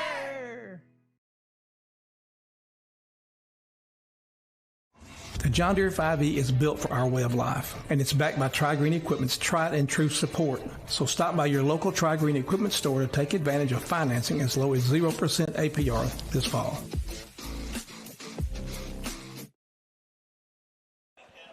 Expect anything different? A back and forth first quarter in the books, and it is 6-6. The Bees are the 1st and goal from the 3.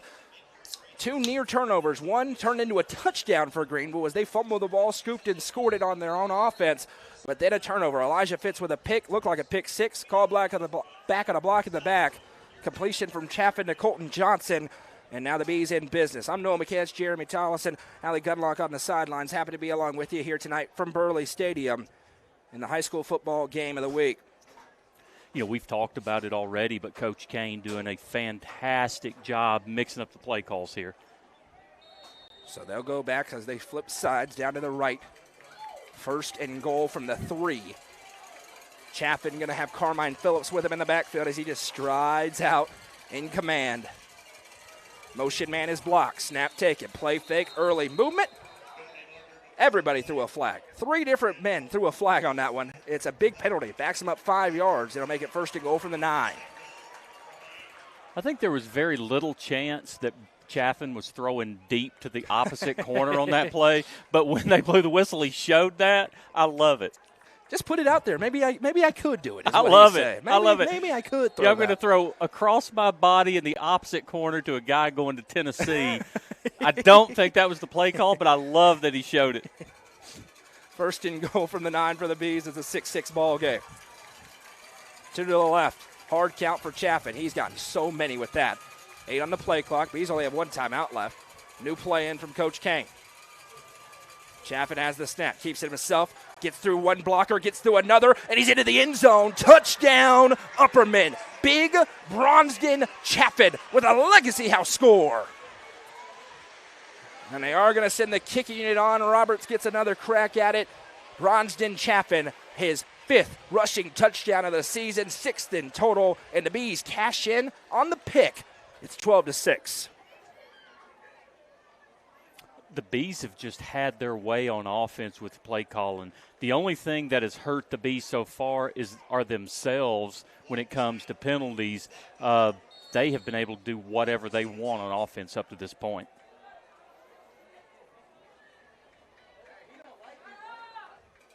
Roberts on. Snap, hold, kick is no good. Missed it wide left, and that will be the final kick that Upperman attempts tonight. It will be Bronsden Chaffin going from 2 from here on out. 11:55 to go in the first quarter, 12-6. If you're Adam Kading, I feel pretty good. Absolutely. Touchdown for Greenville, a little bit fluky on that scoop and score. Offense has looked really good so far. You know, what I see so far is, now listen, the opening drive, I thought Greenville took the ball downfield a little bit. The Bees have adjusted defensively, and if it wasn't for the quirky bounce, scoop, and score by number 5, Greenville's probably not in this game right now. Right now, Upperman is dictating the pace.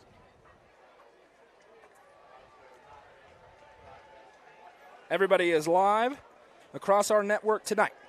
4 games. The call coming from FRA. They get started in about 20 minutes, but they are live. Here in the game of the week, it is 12-6. Upperman on top of Greenville. Robert's going to come on and kick it. Yeah, there's just no chance Adam Kane's going to not go for 2 the rest of the night. After 2 misses, 1 missed kick to the left, 1 on a high snap. When you got Bronston Chaffin in there, they went for 2 once last week. Expect a lot of that, maybe even beyond tonight. Bees with a quick turnaround. They come back home. First game at Billy C. Rogers this year as they welcome in a 6A program. Farragut coming to town on Thursday night. They're on the Knoxville circuit, aren't they? Roberts going to pooch this one away, angling near out of bounds, but it's going to be fielded at the 35 and being hit and brought down right at the 40. It'll be 1st and 10 for Greenville. Touchdown and extra point gives them their first lead, and we'll see what Caden Ball and company come out with here. You know, what's been successful for Greenville up to this point is some read option stuff, mixing in the tailback, which leans forward 50% of the time. However, the read option of the quarterback and tailback, and they found some success with that, but they've gotten away. They've got to get back to what they do well. And the uncharacteristic read option where he goes right up the middle instead of to the edge. That is a different look for this Greenville team. Trips to the right, 1 to the left. Ball takes the snap. Everybody moved early. He's going to give to Bishop. Huge hole for him to rumble through. Pardon me, it's not Bishop. It's Jude Dyer, and he gets about 14 and a first down. Is that not a false start on everybody, Jeremy? Well, I was watching the tailback specifically on that play, and he leaned forward again. So did the offensive line. I wasn't watching the offensive line, but the tailback for sure. Great blocking there, up tempo. The Bees with a late arriver onto the field. They got too many out there, and Coach Kane has to call timeout to avoid an illegal substitution penalty. Too much tempo there, and he's trying to get a little bit more experience out there on the field as he rolled out the senior Kobe Justice to go to that linebacker spot. 1st and 10 after the timeout. No timeouts remaining for Coach Kane with 11:32 to go in the first quarter or first half. We are live. You see our Facebook page, YouTube channel, the Hub Plus Roku app, and on 106.1 The Eagle. Sure are happy to be along with you tonight. At some point tonight, there will be a Friday Night End Zone show presented by Rico. It may be at midnight. It may be at 1 a.m., but it will be tonight. Jacobs at FRA. That game's starting late. We're, of course, at Greenville. Game's taking a while, but it will happen tonight. And then some of us will get in a car and go to Atlanta to watch the Vols whoop Syracuse tomorrow. But it is coming tonight, presented by Real Estate Collective. Out of the timeout, 1st and 10, Greenville. They're on the Upperman 46-yard line. Something you like to see if you're Adam Kane. Walter Kane right next to him, barking out orders to his teammates. Out for the season with the knee injury, but he's still making an impact. Ball takes the snap, going to hand off. Dyer jukes upfield. Big hold there. What is the official looking at? A first down for Greenville to the 33-yard line, and now we have some extracurriculars again between Johnson and Clarity. Am I tripping, Jeremy? And again, I mean, I just can't get over the fact that the tailback just leans forward before the snap every single play. Well, 50% of the plays, not every one. But then we have a hold on the edge that we don't call. It's frustrating. Dyer stays in the backfield. Again, they move forward. Again, snap it. Again, Dyer. Same play around left side. There he goes. Breaks one tackle. Carries defenders forward. Huge hit leveled. Into the red zone goes Greenville. And they're still jostling for the ball. They're tied up.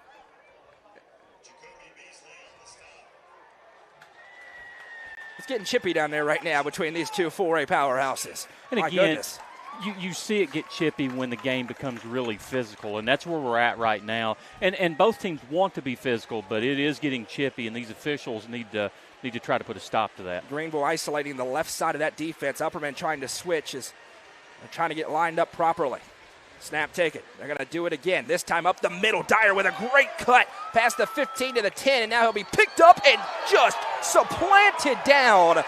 And here comes a late flag. The Greenville fans have been calling for it. This is going to be more yards on top of it for a little extracurricular suplex by one of the Bees. That moves them half the distance. It'll be 1st and goal for the second time tonight for Greenville.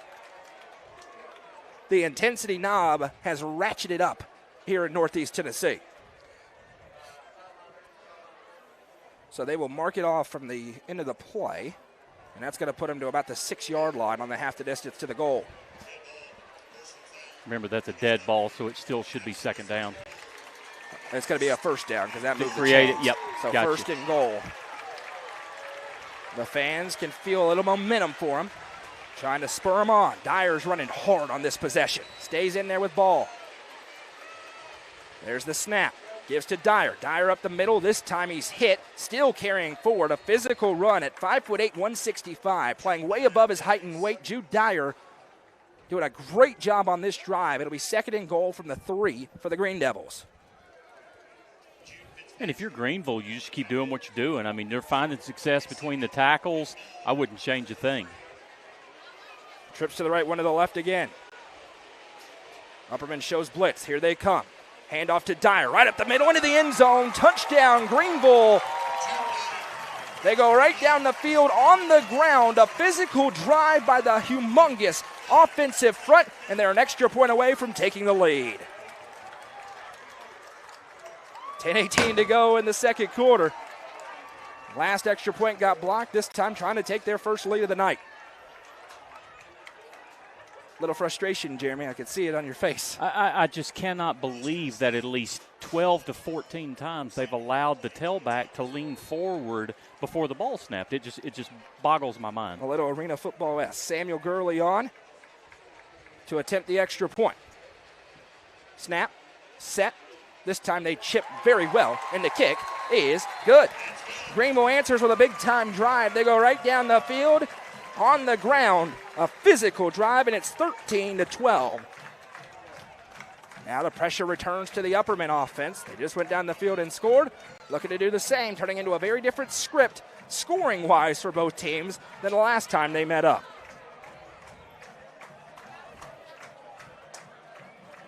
You know, up to this point, the only thing that has stopped Upperman's offense is Upperman's mistakes or Upperman's penalties. So just settle back into what you're doing. You've had success mixing the play call up. Just keep doing what you're doing. Feels like a playoff game tonight. Does not feel like week 2 in this stadium, which is exactly why these two teams played this game. Score update on the Turner Roofing scoreboard. Coalfield leads Stone Memorial 21-0 at the end of the first quarter. Not a good start by the Panthers in Region 4-4A after a dominant win last week in the game of the week over York Institute. We'll keep you updated on other games as they're now underway across the state. Gurley on to kick this one away. Fitz and block back deep to return for the Bees. He had over 20 touchbacks a year ago as he ranges up. This is an onside kick fielded by the Bees. A great job by the upback on the surprise onside kick. Andrew Hughes falls on it, and Bronston Chaffin's in business on the 48-yard line. Bold call from Eddie Spradlin to try and steal a possession here. Probably sensing a little bit that they've got the momentum, want to really throw a haymaker. But now Chaffin will stride out as Coach Kane gives the play call. One of the receivers or fullbacks or tight ends gets the play. This is Jude Fitzpatrick, and then runs it into the huddle. And that saves a little bit of energy for their big senior quarterback. Johnson and Fitz to the left. Block over to the right side. Blocks on the wrong side of the field, so Chaffin telling him something different. He'll bring him across, and now the Bees all out of sorts with no timeouts remaining. See if they're going to go trips. They are. Trips to the left. Chaffin has the snap. Going to get to the back up the middle. It's Carmine Phillips. Phillips spinning off of tacklers. A physical run for Carmine Phillips. A gain of 10. It's a Baxter Pharmacy and Gary Maxwell Insurance. First down for the Bees. And both of these offensive lines trying to exert their wills here in the second quarter. And that's just textbook Upperman football. Spread it out. Muscle up the middle. Just textbook.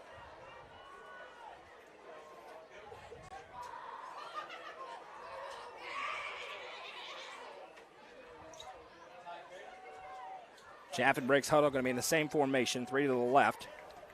Live on Facebook and YouTube tonight.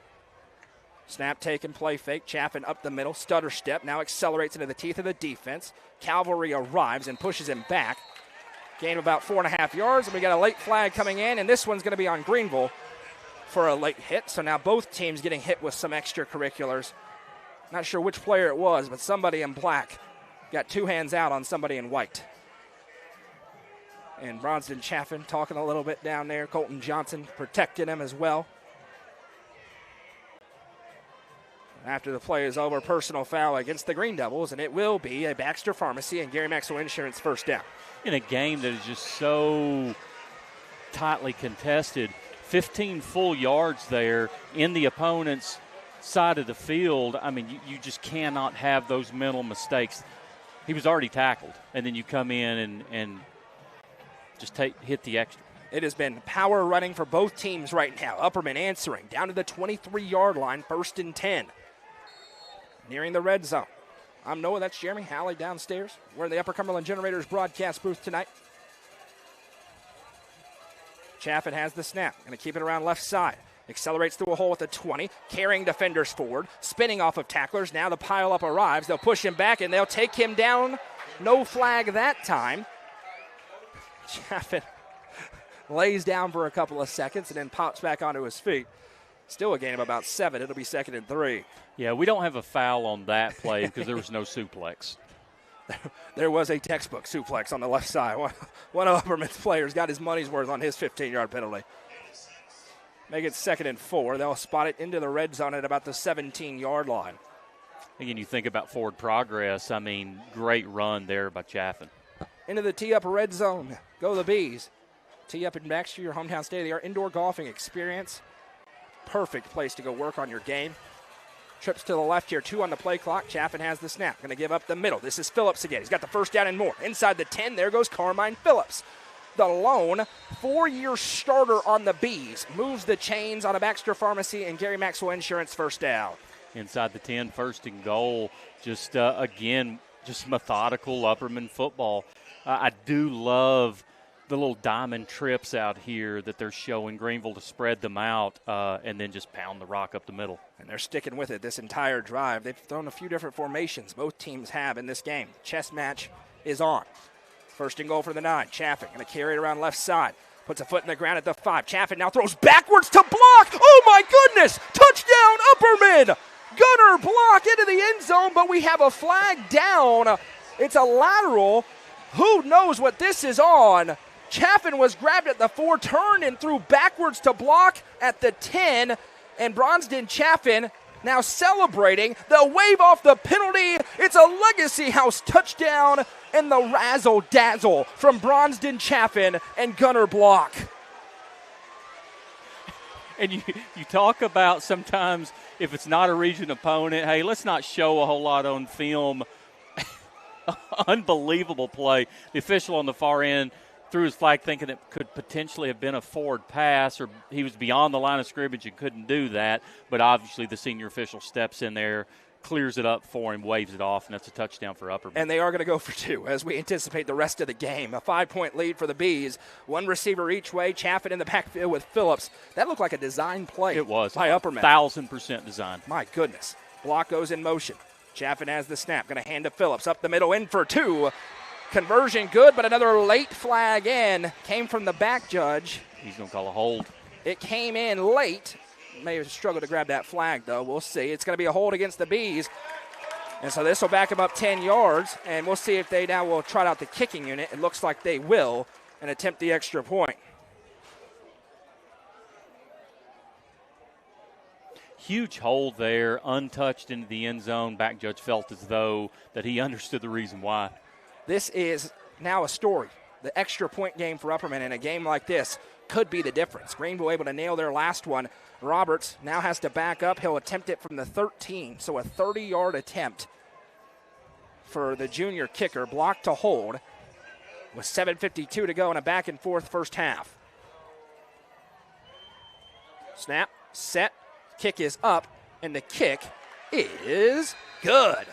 Roberts nails it through. It's 19-13, 7:52 to go in the first half. This is the high school football game of the week, presented by Mayberry's Furniture on the Watson Chevy UCR Media Network.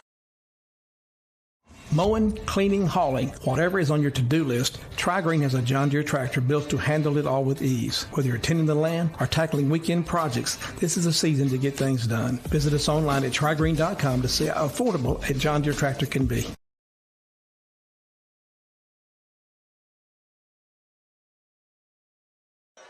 There's a reason we brought the Game of the Week crew 3 hours plus away from the Upper Cumberland. It's because we expected a great game. We have a great game. Upperman back in front 19-13. They get in their bag on that one. Bronsden Chaffin grabbed at the 5. He turns, throws it about 5 yards backwards to Gunnar Block, who ran in for a touchdown. So give Block a score. First player not named Bronsden Chaffin to account for a touchdown this year for the Bees. And they lead 19-13, but Greenville just went right down the field like a hot knife through butter. They'll look to do it again here on this drive. Stat sheet says touchdown, 7-yard run by Block. That does not tell the story. And they'll boom it for the first time. We've got another flag. This one's going to be offsides against the Bees, so that'll back them up 5 more yards. And they made the decision to kick deep. We'll try to keep you updated as games are now going on across the Turner Roofing scoreboard. Cookeville and FRA about to get started. Everything else live tonight. Smith County, Clay County tied at 0 after 1. Clay County looking to bounce back after a 49-0 loss at Glasgow last week. Goose is there, featured coverage coming to UpperCumberlandReporter.com. Livingston leads Warren County 6-0 on the Turner Roofing scoreboard.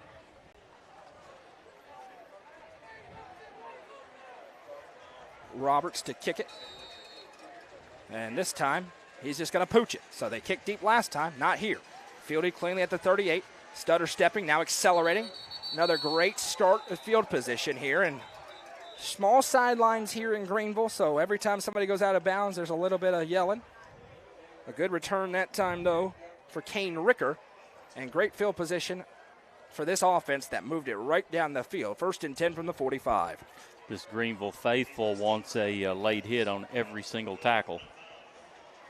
Very interesting scoreboard update. Westmoreland up over Macon County, 9-7 in the first quarter on UCR2 tonight. I'm sure the Upperman fans tuning in will have a single tear falling down their face at that one. Trips to the right, one to the left. Snap taken, play fake, going to keep it himself his ball around the left side, stiff arm, but he'll be wrapped up by Carmine Phillips. First time in a while, Caden Ball has kept it. It's a gain of 7, 2nd and 3. Last drive, Greenville had a lot of success between the tackles. I don't expect them to get away from that very much. And I've been calling William Shea by the wrong name. Apologies to the freshman kicker, William Shea, who nailed that extra point. Trips to the right, one to the left. Snap taken, play fake, ball keeps it, breaks one tackle, then gets hit hard, dives forward.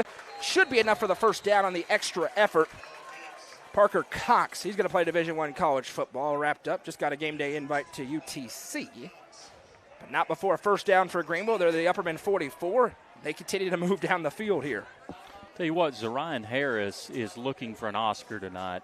Every time he gets close to an Upperman player, he wants to flop and act like he's getting hit. Trips to the right, one to the left. Snap taken, ball going to drop back, looks left, now back to the right. Looking deep for Anderson, Fitz is under it, and he is broken up as Zay Anderson had to put on his DB hat. Breaks it up, but again, stride for stride, Elijah Fitz right there with Zay Anderson. I'm telling you, any college coaches want to watch some film, and they're looking at Anderson here because he's going to the University of Tennessee and is a fantastic player. You want to look at Fitz and see how he can close on that. And Fitz with the universal sign for cramping. Colton Johnson stretching him out. Reagan Lamb, the trainer, goes out to tend to him. So it appears he will be okay. Jeremy, we thought this game could look different because of the explosiveness of these two offenses. Early in the season as well, not knowing exactly what your opponent's going to do, that this could be a higher scoring game. Certainly has been to this point. The semifinal game was 21-14 at the end. This one already, same amount of touchdowns have been scored. Yeah, and on both sides of the ball, you expect this from Upperman, but on both sides of the ball, it's been the physical running that each team has had success with, and they just can't seem to hit the deep play downfield. But again, props to Fitz on two separate long throws to Anderson, and Fitz has played perfect defense on that. And you could kind of tell that time ball looked left, but the whole time he was coming back to Zay Anderson, and Anderson last week was able to score a couple of times getting behind Morristown West. That's the deal with this young man, though, especially now with Fitz out. Antennas go up because he needs one step, and he is out of here. I mean, as legit as it gets. And Jack Smith going to have to put on his hard hat as he's out there one-on-one with Anderson. 2nd and 10. Ball takes the snap. Gives to Dyer up the middle, again through a big hole. Dyer still on his feet, dancing through tacklers. Now it's a foot race to the 30, 25, 20, 15, 10 as block will cut him down inside the 10. One cut, he's out of there. Jude Dyer with a big run for Greeneville. And now he is a bit hobbled, and he's getting stretched out. So last week, these two teams got to play a half. Probably won't be the last cramp we see. Both offensive lines absolutely creating huge holes for their running games. Absolutely. I expected Greeneville to try to go to Anderson on that play, one-on-one coverage. But the success with the running back up the middle, which, for the record, 3 plays in a row, I have not seen him lean forward at the snap. So, but Dyer's been great. They checked him in, and now he is okay. It was cramps, runs off the field. So expect him back. They go back to Maddox Bishop, who leads them in carries entering the game. He had 6 a week ago. Trips to the left, one to the right. As Greeneville looks to answer, all they need is 6+1 to regain the lead. Ball has the shotgun snap. Going to keep it around the right side. Plenty of room, and he's into the end zone. Touchdown, Green Devils. Caden Ball keeps it himself. And back and forth we go. They'll look to kick the extra point and take the lead. Neither defense with any answer right now in this football game. Maybe the next team to get a stop wins tonight here at Burley Stadium. Hey, let's remember that Upperman won the toss and deferred, so it could, hey, Coach Kane wants a 2-for-1 here. A methodical drive, score before the half, and get the ball to start the third quarter would be the perfect scenario for Coach Kane and the Upperman Bees. Extra points, critical tonight. Another attempt coming from Gurley. Snap, set, kick is up, and the kick is good. 6:23 to go in the second quarter. All offense here at Burley Stadium. Back to a 1-point lead for Greeneville. Don't go anywhere. Livingston Regional Hospital is Livingston's hometown hospital. Located at 315 Oak Street, Livingston Regional Hospital provides compassionate quality care for all patients from local people you can trust, so you can count on them to treat you like family. Their excellent staff offers years of experience and training to meet the needs of all patients. They understand the importance of providing care in a professional and comforting manner. They're proud to partner with Livingston Academy Athletics through the LRH Sports Medicine team. Livingston Regional Hospital is a proud sponsor of this broadcast on the UCR Media Network. Greeneville back in front by a point. Back and forth we go in the high school football game of the week. 20-19. The only difference right now, 2 missed extra points for the Bees, 1 missed extra point for Greeneville. Each team scored 3 times. Each team scored on their last 2 possessions as well. And now the pressure returns to Upperman's offense to answer. Great game so far. Is Gurley going to boom this one?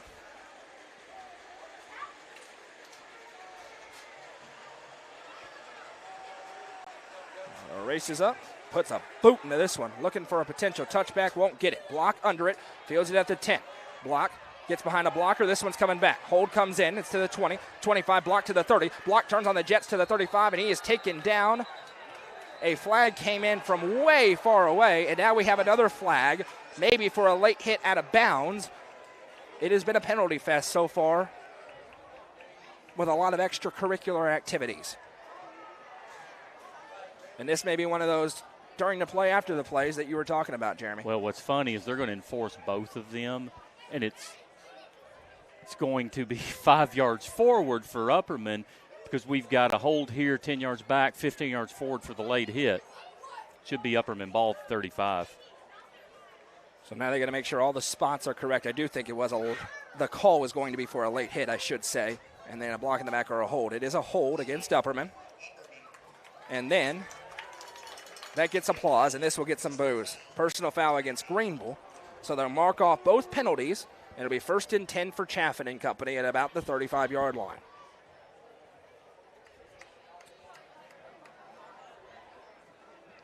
And Chaffin's asking the official, who tells him exactly what Jeremy just said. Gives him a thumbs up, and now they'll mark it off. 6:14 to go in the first half. We did start early, but every other game's going to catch us at this rate. Had a lot of breaks, all sorts of stuff.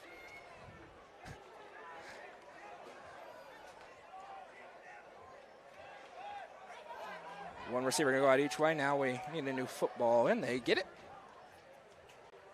And Upperman, again, to a new formation. They're going to bring it in tight. They've spread it out. They brought it like this. Now they're back into the box. Chaffin has the snap. Quarterback keeper around the right side. Greeneville right there ready for it. A gain of about 3. Without question, Upperman has had more success running the football, spreading it out, and then running off of it. I'll be a bit slow to get up, but looks like he's okay. There's big Noah Tarver. It'll be 2nd and 7.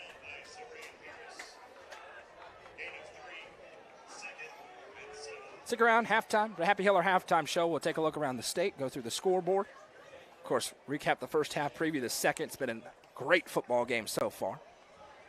After that pile-up, Upperman took a little bit to get set up. Only 13 on the play clock. They are out of timeouts in this first half. 5 seconds as Phillips joins Chaffin. Block motions across. Snap taken. Chaffin around the left side. Chaffin looking to stretch it to the 40. There he goes to 45, and he's cut down. Bronsden Chaffin with a gain of 10. It's a Baxter Pharmacy and Gary Maxwell Insurance first down. And again, that is just textbook Bronsden Chaffin football there. Found a crease, shows his acceleration, and I'm telling you, if I'm a safety or a corner, that is the last thing I want to see is Bronsden Chaffin closing in on me. Eddie Spradlin, the defensive coordinator here at Greenville for years before he became the head coach. Adam Kane cut his teeth on the defensive side of the ball. Neither one going to be thrilled with the defense in this first half, but the offenses are carrying the load. 1st and 10 on the 49. Snap taken. Going to hand off this time to Phillips. Nowhere for him to run. He's able to pinball around and make something out of it for a gain of 3. Into Greenville territory. They're on the 48-yard line with 4:35 and counting to play here in the first half. And if you're Coach Adam Kane, first goal is to score. Second goal is to score with as little time on the clock as possible. Yeah, if Upperman's thinking 2 for 1, drain the clock and have an opportunity to get some separation. But obviously, that is a lot easier said than done in a game like this. 2 to the left for Chaffin as he breaks the huddle. They run the play clock inside of 10 seconds. And now they'll shift the set.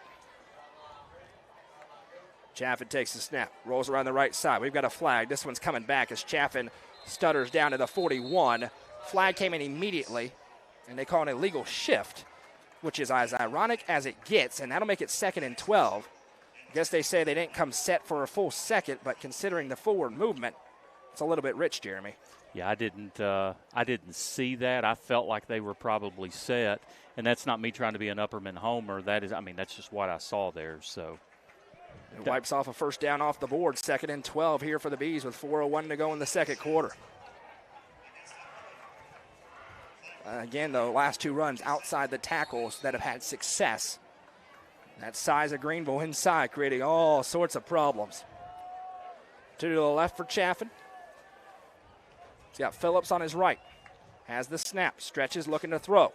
Fires deep downfield. Looking for Fitz, and he can't make the catch.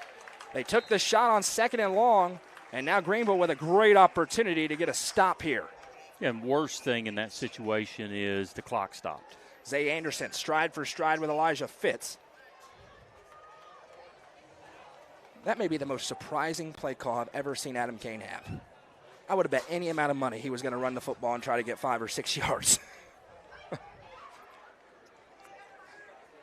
Big play here. 3:44 to go. Greenville trying to get some separation. They've led by 1 point on a couple of occasions. Upperman's led by as many as 6. Never been more than a score for either team. 2 to the right, 1 to the left on 3rd and long. Chaffin with the snap. Drops back. Here comes the pressure. Steps up, fires downfield, incomplete. He had his tight end, but just couldn't get there to Colton Johnson. A big stop, and Upperman, for the second time tonight, will be forced to punt it away. And Greenville has plenty of time. They have all 3 timeouts in their pocket. Upperman with none left. Zay Anderson back deep to receive this kick as Carmine Phillips will drop deep to try and punt it away. It's a big stop, aided by the penalty for the Greenville Green Devils. They did punt it to Anderson last time, got bailed out on a block in the back because he had a huge return. Phillips waits now rugby styles, and this is a tremendous punt. Going to bounce inside the 10 to the 5 and into the end zone for a touchback to the 20. And Upperman will certainly be okay with that with 3:31 to go in the first half. Upperman defense has done a fantastic job with Greenville trying to hit them deep downfield. And Greenville scored with methodically running the football. Now with 3 timeouts, they've got their whole bag that they can use. Still 9-7 on the Turner Roofing scoreboard. Westmoreland leads Macon County in the second quarter. Cookeville versus FRA now underway from Nashville over on UCR 4. We'll give you a score update when we have it from there. Still scoreless in the first there. Trips to the left here in Greenville for Caden Ball and company. He has the snap. Gives it away from the run blitz. Dyer looking for the edge again, and he has it. Dyer stutter steps, and he'll be ridden down by Colton Johnson. Gain of about 9. It will be short of the line to gain. 2nd and 1 as we tick the 3:20 and counting to go in the first half. Greenville with their first opportunity to take control. Score update, Livingston leads Warren County 13-3. Huge opportunity for the Green Devils. They back on the line, 2nd and 1. Upperman shows blitz, they bring it. Ball keeps it up the middle. He's got the first down, wrestles away from one tackler. Now the pile moving forward. What a run for Caden Ball. Gain of 10, a first down and a B behind the play is down and injured. One of the big defensive linemen for Upperman will be tended to by the trainer, so we'll take a break while they do that and come back. Don't go anywhere.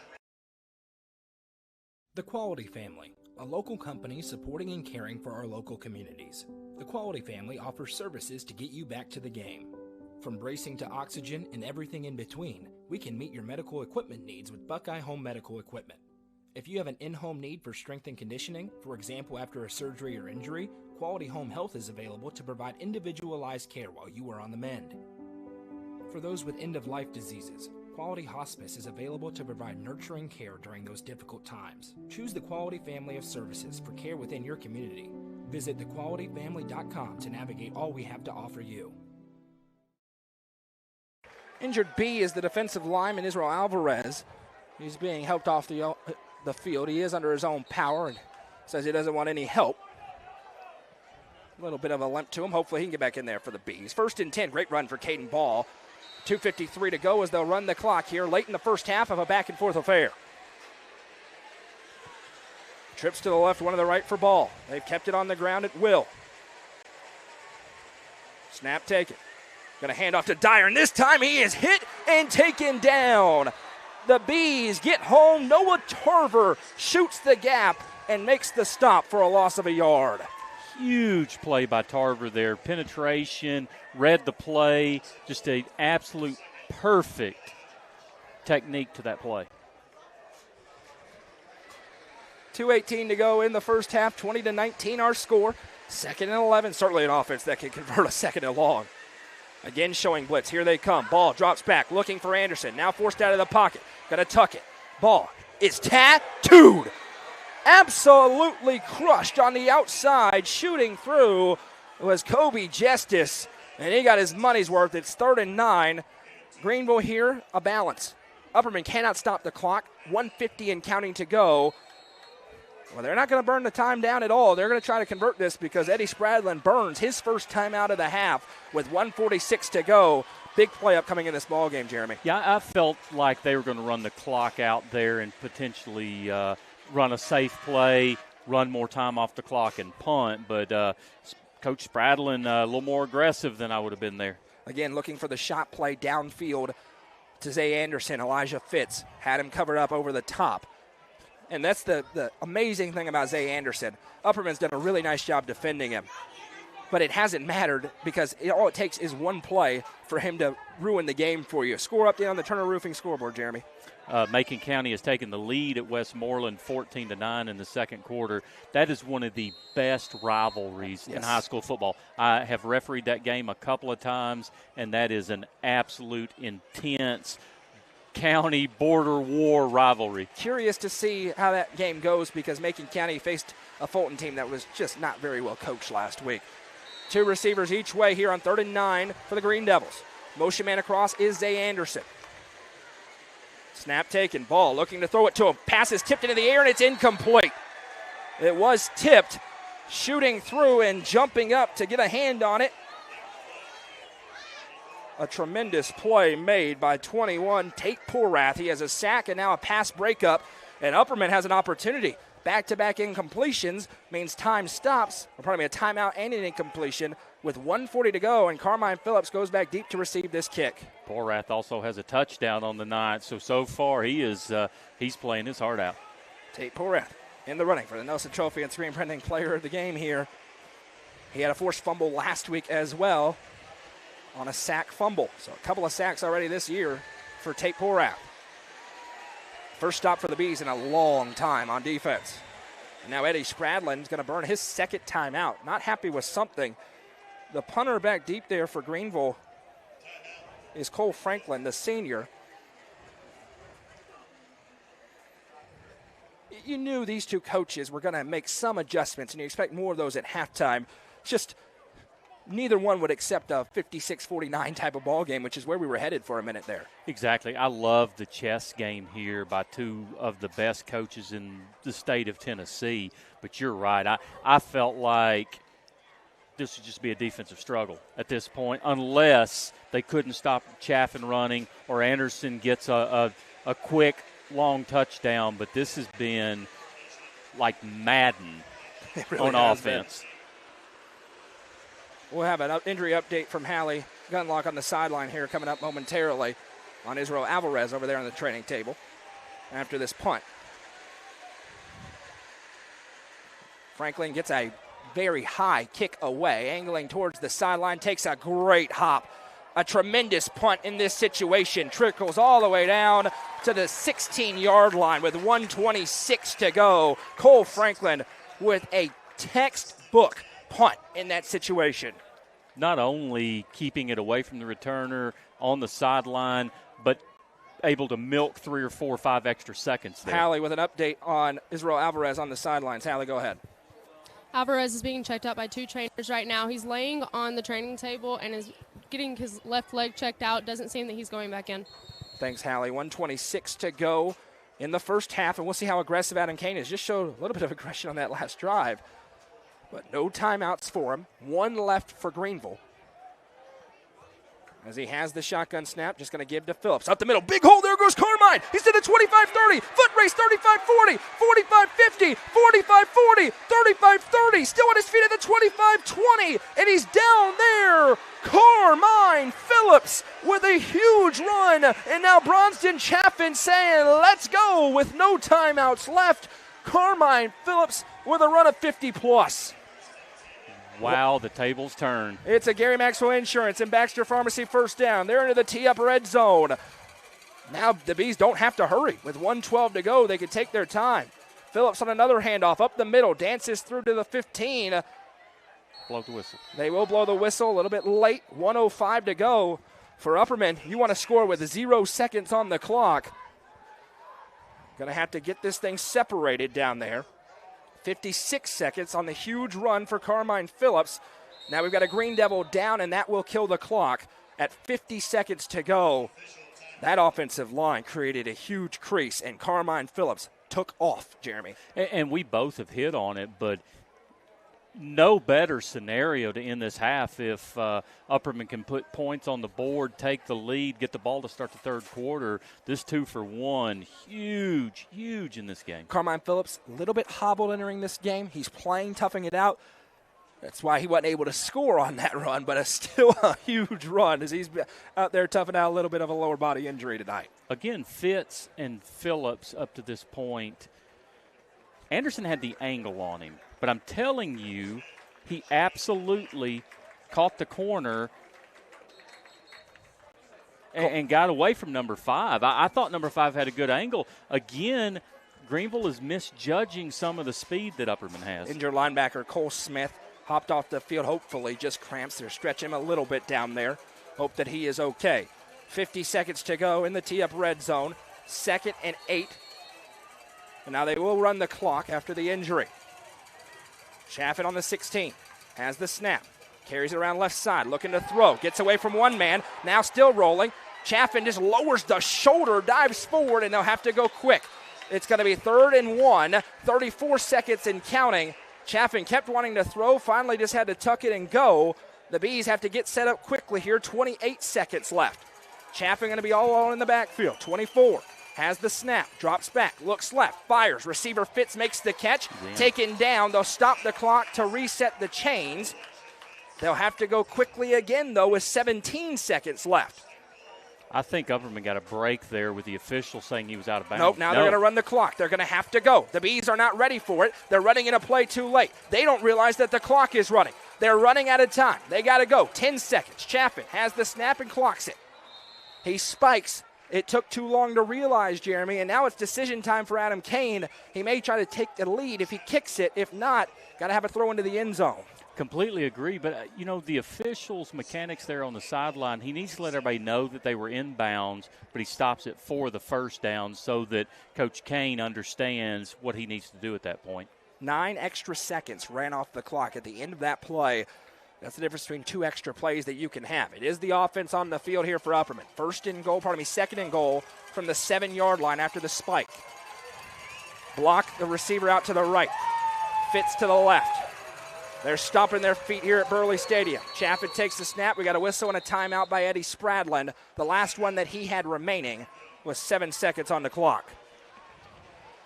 The definition of a high leverage situation right now here, late in this first half. Here's a score update on the Turner Roofing scoreboard. Coalfield leads Stone Memorial 35-6 in the first half. Now, I thought Stone looked pretty good last Friday night. I'm not going to lie. I thought they looked decent on both sides of the football. I am extremely curious to see the score update of York-White County. I agree with you. And to me, that makes me think, how good is Gordonsville? 100%. How good is Gordonsville? Top 5 in the UC top 5. And at the end of the day, apparently Coalfield's pretty good, and Gordonsville gave them everything they wanted last Friday night. And I know Gordonsville is in the top 5 of the UC top 5, but that's pretty impressive. It is. Big moment here, Jeremy. 2nd and goal from the 7-yard line. 7 seconds to go. Got to be into the end zone. Anything down in bounds. Half ends. Greenville would lead it. Upperman gets the ball to start the second half. Trying to go 2 for 1 in a huge spot here. You want to take advantage of your size if you're Upperman with your receiver. Gunner block over to the right. Chaffin in the gun. Fitz on the left. Phillips in the backfield with Chaffin. Block motions across. Chaffin has the snap. Drops back. Forced out of the pocket. Now trying to run away. Chaffin throws across his body. Up in the air. Tipped up. Incomplete. The Green Devils make the stop at the buzzer. Great defense out of the timeout by Eddie Spradlin. And we got ourselves a good old-fashioned dogfight tonight in Northeast Tennessee. As we head into the halftime break, it's Greenville 20, Upperman 19. Make sure you know where your popcorn's at. You're going to need it. We'll have the Happy Hiller halftime show when we come back. This is the high school football game of the week, presented by Mayberry's Furniture on the Watson Chevy UCR Media Network. Livingston Regional Hospital is Livingston's hometown hospital. Located at 315 Oak Street, Livingston Regional Hospital provides compassionate quality care for all patients from local people you can trust, so you can count on them to treat you like family. Their excellent staff offers years of experience and training to meet the needs of all patients. They understand the importance of providing care in a professional and comforting manner. They're proud to partner with Livingston Academy Athletics through the LRH Sports Medicine team. Livingston Regional Hospital is a proud sponsor of this broadcast on the UCR Media Network. The Quality Family, a local company supporting and caring for our local communities. The Quality Family offers services to get you back to the game. From bracing to oxygen and everything in between, We can meet your medical equipment needs with Buckeye Home Medical Equipment. If you have an in-home need for strength and conditioning, for example after a surgery or injury, Quality Home Health is available to provide individualized care while you are on the mend. For those with end-of-life diseases, Quality Hospice is available to provide nurturing care during those difficult times. Choose the Quality family of services for care within your community. Visit thequalityfamily.com to navigate all we have to offer you.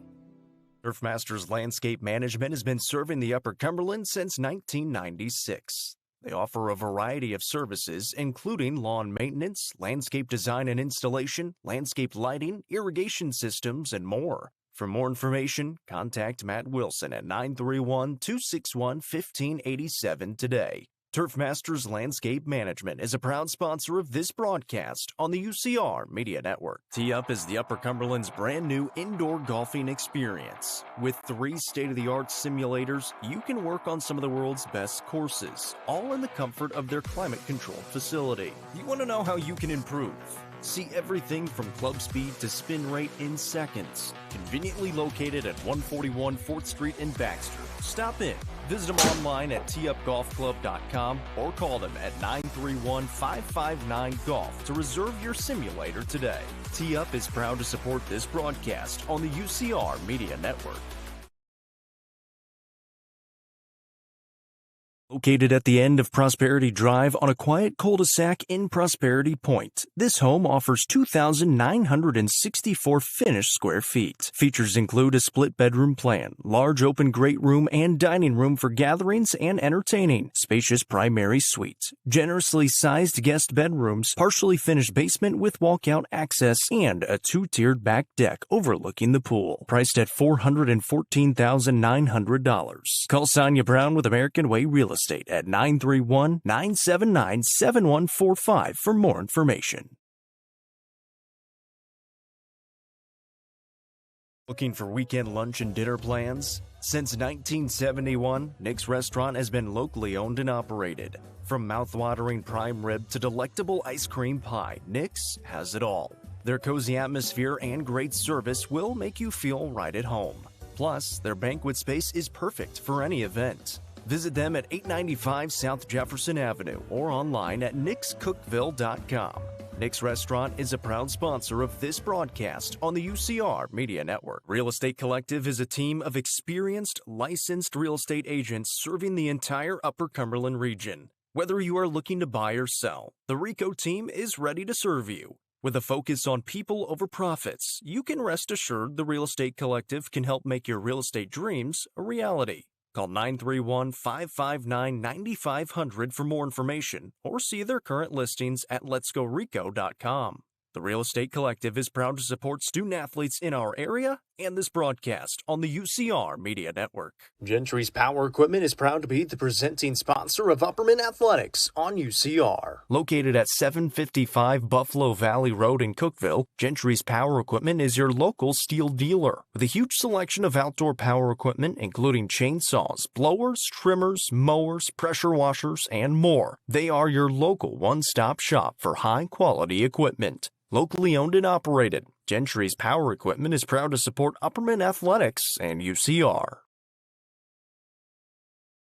The Crouch team with Highlands Elite Real Estate proudly presents this new construction home within Cookeville city limits. This 3-bed, 2-bathroom home has over 1,600 square feet and a spacious 2-car garage. For more information, visit chadandamycrouch.com or call 931-979-1191. The Crouch team with Highlands Elite Real Estate is a proud sponsor of this broadcast on the UCR Media Network. Nelson Trophy and Screen Printing is proud to support student athletes and athletic departments throughout the Upper Cumberland. They are also proud to sponsor Nelson Trophy and Screen Printing's Player of the Game on this broadcast. From trophies to t-shirts, they can do it all. Be sure to stop by and see them at 120 Circle Drive in Allgood or give them a call at 931-537-9559. Nelson Trophy and Screen Printing, proud sponsor of this broadcast on the UCR Media Network. Are you looking for the best dining experience in the Upper Cumberland? Visit Fire and Vine in Cookeville's historic west side. Fire and Vine offers great service and a unique menu, including mouth-watering deep dish pizza, delectable beef, chicken, fish, and more. Take in stunning views from the rooftop while enjoying your meal. Come and experience the charm and flavor of Fire and Vine, your new favorite spot for a memorable dining experience. Fire and Vine is a proud sponsor of this broadcast on the UCR Media Network. Loading the kids in the car, brokering peace in the back seat, mastering the snack handoff without even looking. Why are simple things sometimes so complicated? Thankfully, with auto owners, insurance doesn't have to be one of them. We work with independent agents who keep insurance simple, so you can worry about more important things, like figuring out what's growing in that cup holder. That's simple human sense. Visit swallowsinsurance.com or call us today, 931-526-4025. Protecting your future, it's what we do. Mayberry's Furniture has been family-owned and operated since 1946 and is now serving the Upper Cumberland with locations in both Crossville and Cookeville, offering the largest array of solid wood furniture and mattresses in the area. They also provide a best price guarantee and in-house service and delivery. Stop into their 15,000 square foot showroom at 1020 South Willow Avenue in Cookeville to see their selection of Amish solid wood, flex steel, Tempur-Pedic, Sealy Posturepedic, and much more today. Mayberry's Furniture is proud to be the presenting sponsor of the high school football game of the week on the UCR Media Network.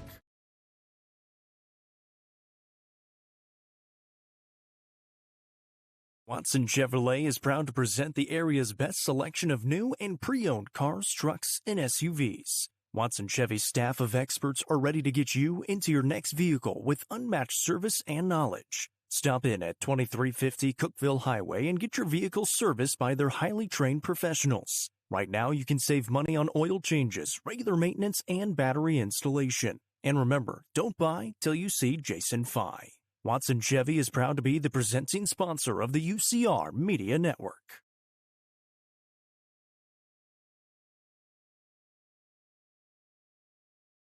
If you're happy and you know it, clap your hands. If you're happy and you know it, clap your hands. If you're happy and you know it, then your face will surely show it. If you're happy and you know it, clap your hands. When you see the happy face on our truck, Hiller! You'll be smiling cause you know that you're in luck. Hiller! When you're fixed up and you know it, Hiller solved it like you hoped it. If you're happy and you know it, shout it out. Hiller! The John Deere 5E is built for our way of life, and it's backed by Tri-Green Equipment's tried and true support. So stop by your local Tri-Green Equipment store to take advantage of financing as low as 0% APR this fall.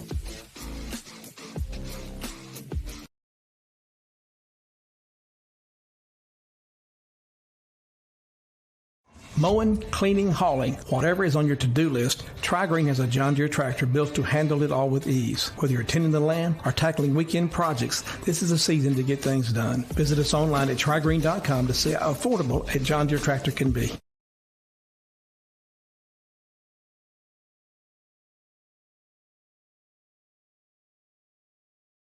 Eminence Eagle Auction and Realty is proud to present an online-only auction featuring 44 acres of land with a home, pond, and support buildings. 5 tracts of land in Pall Mall include 2 homes, a working oil well, 2 barns, and a pond. You can bid on this property at eagleauctions.com or call 931-526-5335 for more information. Bidding on this online-only auction ends September 4th at 12 noon. Eminence Eagle Auction and Realty is a proud sponsor of this broadcast on the UCR Media Network.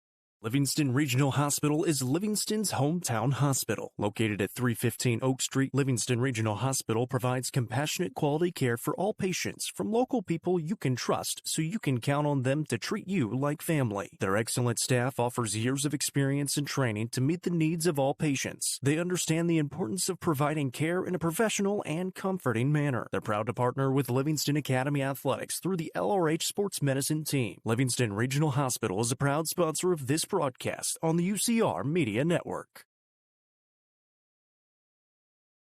Welcome back at the half. It's 20-19. Both teams have scored 3 touchdowns. The only difference in the game, extra points to this point. We welcome you into the Happy Hiller halftime show. Visit happyhiller.com to see how our friends at Hiller can help solve your plumbing, heating, cooling, and electrical problems today. That's happyhiller.com. Locations all across the state of Tennessee and beyond. Great first half here at Burley Stadium. We'll recap and preview the second. But first, let's take a trip around the state on the Turner Roofing scoreboard, Jeremy. Most scores getting close to halftime, some in the third quarter here on the eastern side of the state, except ours.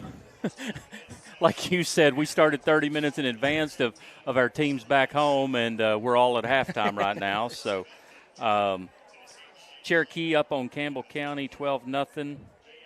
Volunteer 35-0 over Claiborne. South Green over Daniel Boone 18-14. West Ridge over David Crockett 34-10, close to halftime. Hampton 28-12 over Johnson City. Sevier County up 20-0 over Jefferson County. What's Sevier County's mascot? Oh, I know it. Purple Bears?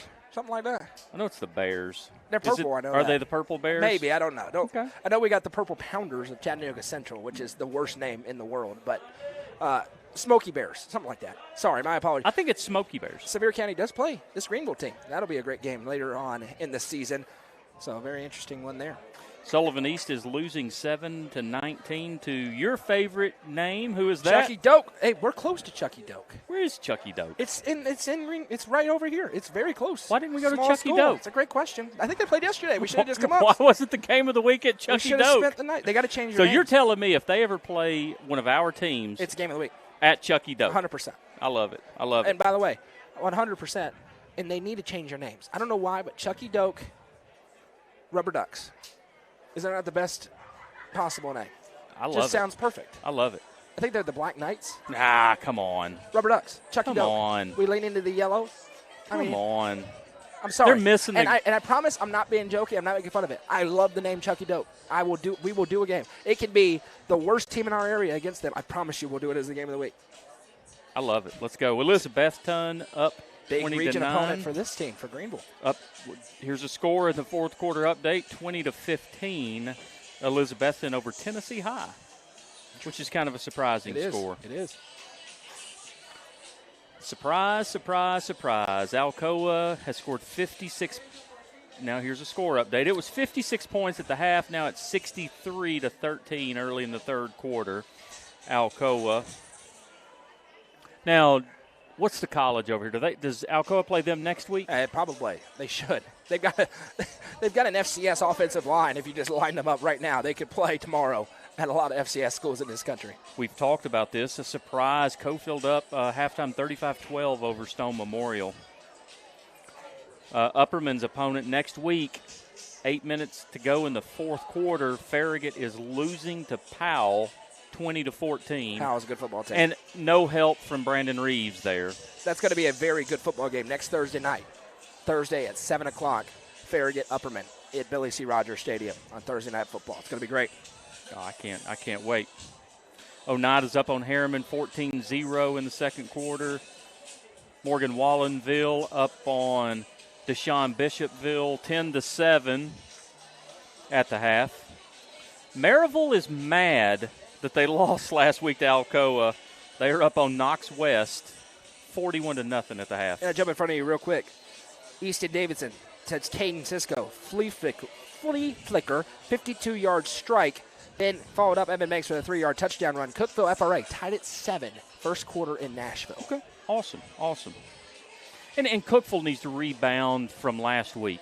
You know, obviously, I think they're a better football team than Siegel, and unfortunately, things didn't play out the right way. They have to rebound from that loss. As we said on UC Game Day morning, not a must-win game, but a must-compete game. They had to go and be competitive in that game tonight. FRA, one of my favorite things, who's their old PA announcer on Friday night. I don't know. Did you know this? Who is it? He's no longer. Okay. Because he's got a different job. Okay. The new voice of the Tennessee Vols Wow. was the PA announcer Wow. at FRA home games when he was with the Titans, Mike Keith. I cannot wait to hear him tomorrow. Go Vols. I won't listen to the pregame show, but go Vols. Rockwood up on Wartburg 14-0. Bledsoe County up on Whitwell 13-0. Grundy up on Innovation Academy 37-0 to start the second quarter. Lookout Valley up on Red Bull and 7-6, bottom of the fourth inning. Loudon 38-10 over Lenore City. Cleveland 21-13 over McMinn. Cumberland County is up on Monterey right now at the halftime, 7-6. Riverdale 21-0 over Father Ryan. Tellico Plains 14-0 over Sequoia.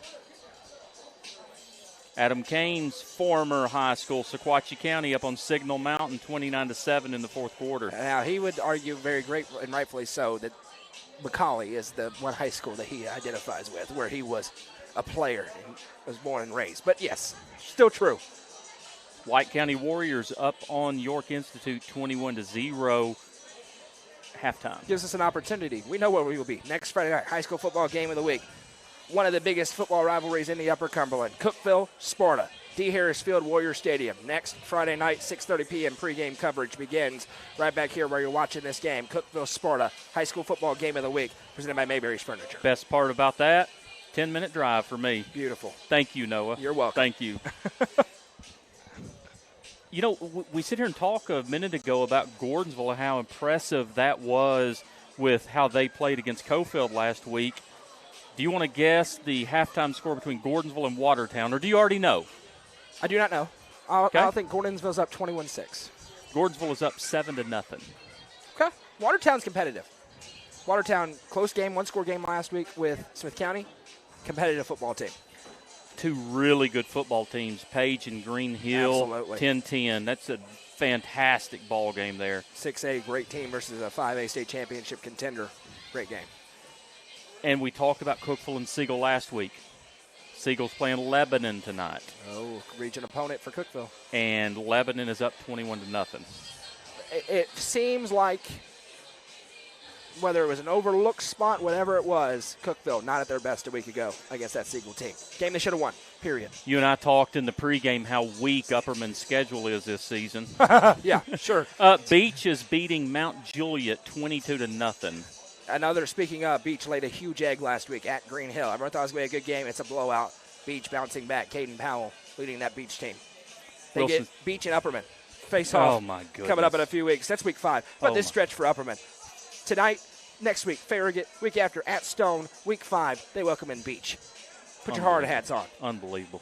Fayetteville up on Friendship Christian 14-13. Lawrence County up on Loretto 35-0. Macon County halftime, we talked about it, up on Westmoreland 14-9 in a fantastic rivalry. And let me tip my cap to the folks in UCR2. Levi Borders, older brother of Gabe and Zach, first time ever producing for us. Stephen Lancaster, first time doing color for us. Tim Caseman, the voice of the Tigers forever. He was on the headset with us last week. First time as the play-by-play headset.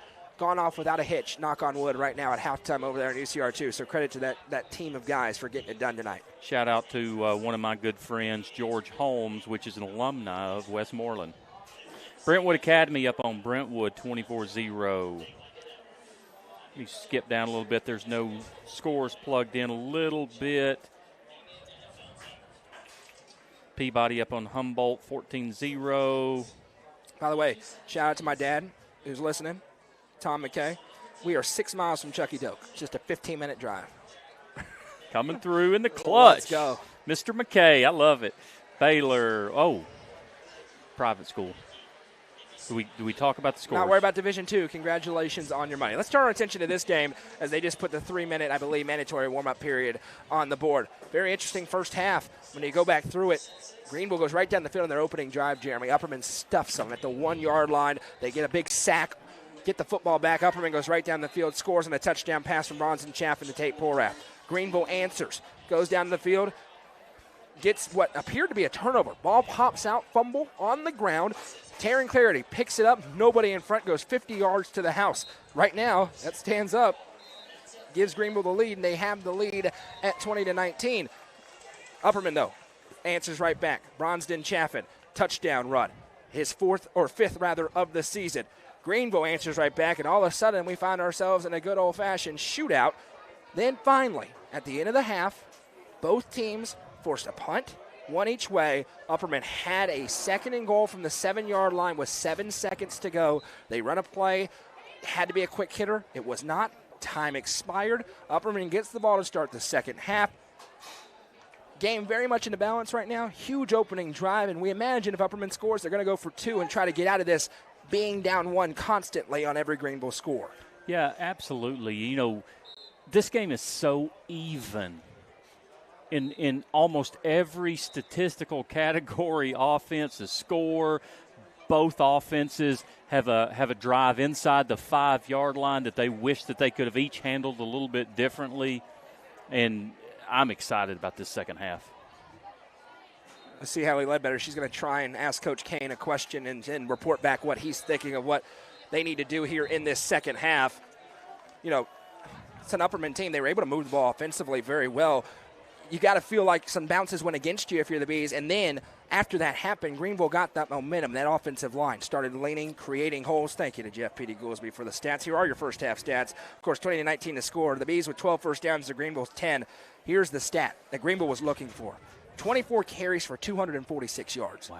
Just 6 passing yards so far. Upperman has 19 carries for 165 yards. They got 96 passing yards to this point. Bronsden Chaffin, 7-12 for 96 yards in a score. He has 12 carries for 68 yards. Carmine Phillips, 6 for 93, including that 65-yard run that he had on the other side. Jude Dyer came in and did a great job. 9 carries, 96 yards. Caden Ball, 12 for 61, just 2 for 5 through the air. He's thrown a pick with 6 yards.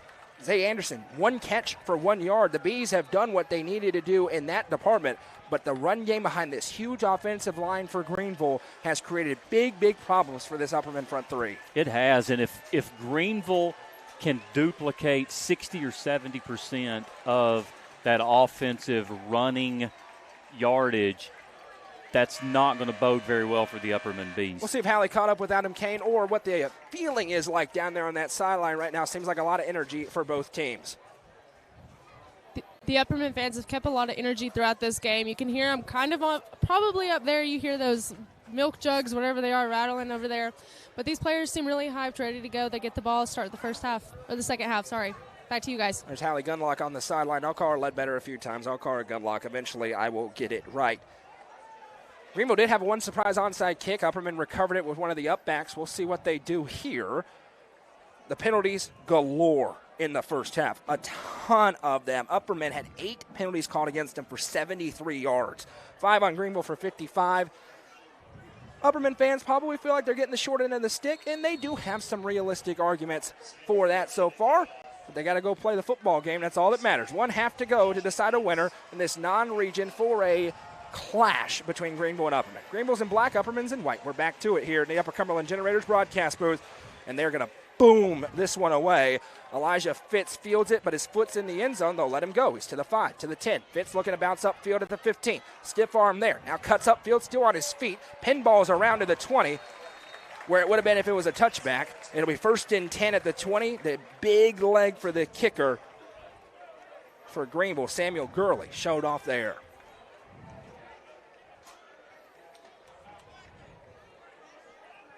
So Bronsden Chaffin will lead his troops out. The 3-star Georgia State commit, 7th-ranked quarterback in the state of Tennessee for 24/7 Sports.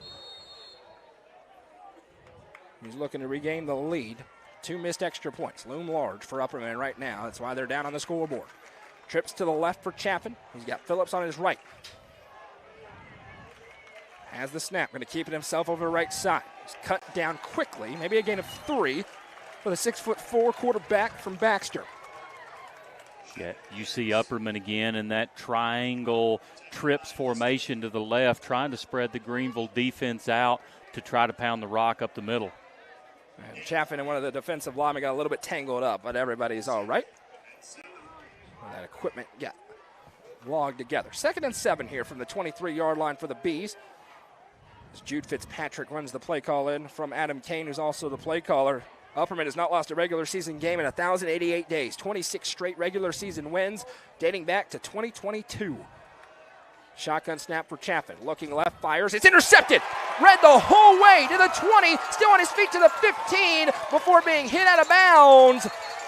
Telegraphed it right into the waiting arms of the linebacker for Greenville. The easiest pick he'll have all year. Maddox Bishop gives the Green Devils the football back on the 15-yard line. Yeah, Bishop just from his safety spot just sat there in coverage, had the underneath coverage on that, and Bronson Chaffin, I think he saw him. Yep. It was just the pass just wasn't on target. Looking for that kind of deep out route. Bishop sat right down. First interception of the season thrown by Bronston Chaffin. And Greenville with a huge opportunity to go by 8 or even 9 right here. Trips to the right, one to the left. Haymaker thrown by the Green Devils. Ball the quarterback. Dyer on his left. And now early movement goes uncalled. Ball hands off to Dyer. He's hit by Phillips. Now the cavalry arrives and they'll be pushed backwards. Maybe a gain of 2.5, 3 yards. There's been a lot of early movement in this football game. And Greenville wants to go fast, trying to capitalize on the sudden change. 2nd and 8 after a gain of 2. They're in the red zone on the 13-yard line. That was just the 3rd completion of the night for Caden Ball. Pardon me, he's looking for his 3rd completion of the night. Upperman showing run blitz again. Snap taken. Ball hands off to Dyer up the middle. Little bit of a crease. It closes quickly. Gain of about 6. And they had a ton of success with that. Into the belly. Ball reading the end, whether he's going to keep it or hand off. He scored a touchdown run in the first half on that play. 3rd and 4 in what is definitely 4-down territory for Coach Eddie Spradlin and the Green Devils. What we've not seen Greenville do is throw the ball on slants back toward the middle. 3rd and 4, Ball has the snap. Going to keep it himself up the middle. He's hit hard but gets forward. Depends on the spot. Think he has it? We'll wait and see. They're going to say right at the 5-yard line. This is very close. Got him short. Can't tell with the depth perception. No, I think they're going to give him the first down. Still waiting on the official signal.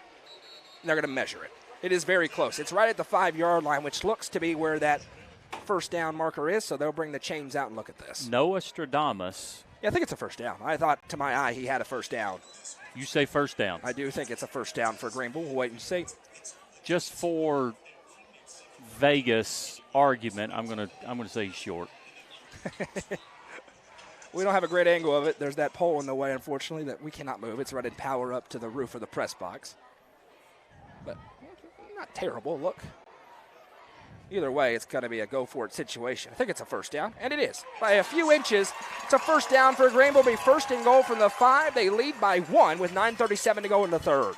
And with the success that Greenville's had just running it, either lead or quarterback option between the guards and tackles, I'm going to do it 4 times in a row. Until you stop it, I'm doing it 4 times in a row. They had a 4th and goal from the 1 on the first drive, and they tried a little rollout pass. It got blown up. They've been able to move on the ground. Expect them to stay with it. Why wouldn't they here in this spot? Trying to capitalize on the turnover. First of the game by the Bees in a critical spot. Ball with Dyer on his right hip. Upperman selling out. Here they come.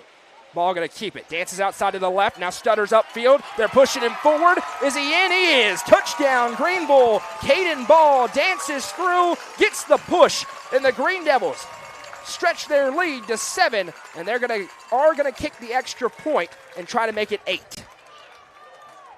Again, Greenville's just had success doing that. And, I expect to see that for a quarter and 9 more minutes and 18 seconds until Upperman puts a stop to it. Runs right over that left side of the offensive line. Bishop Mayweather at 350 pounds. Dylan Hartman at 345. The left tackle and left guard generating a lot of push against this Upperman front. Big extra point. That's been the story tonight. Sam Gurley on to kick it. Snap, set, kick is up, and the kick is good. Greenville stretches into an 8-point lead. They cash in on the interception deep in the red zone. We'll take a quick break and come right back. Coverage is presented by Mayberry's Furniture on the Watson Chevy UCR Media Network. The Quality Family, a local company supporting and caring for our local communities. The Quality Family offers services to get you back to the game. From bracing to oxygen and everything in between, we can meet your medical equipment needs with Buckeye Home Medical Equipment. If you have an in-home need for strength and conditioning, for example after a surgery or injury, Quality Home Health is available to provide individualized care while you are on the mend. For those with end-of-life diseases, Quality Hospice is available to provide nurturing care during those difficult times. Choose the Quality family of services for care within your community. Visit thequalityfamily.com to navigate all we have to offer you.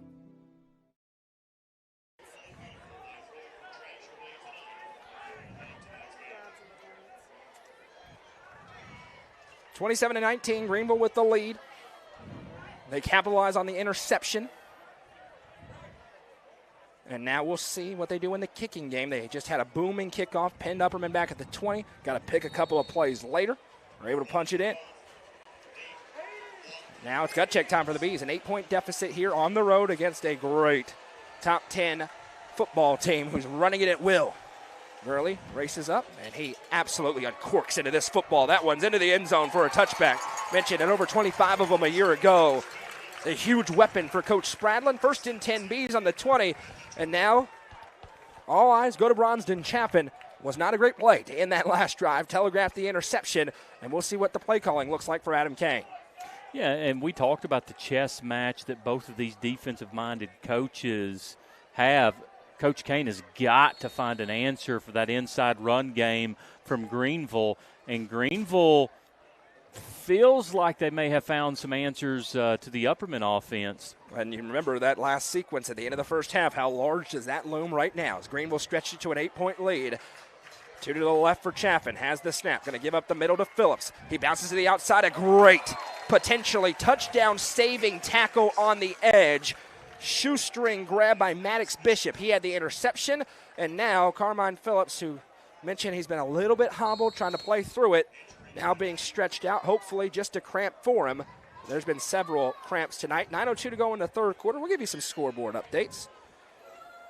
Franklin Road Academy, a 12-play, 97-yard touchdown drive.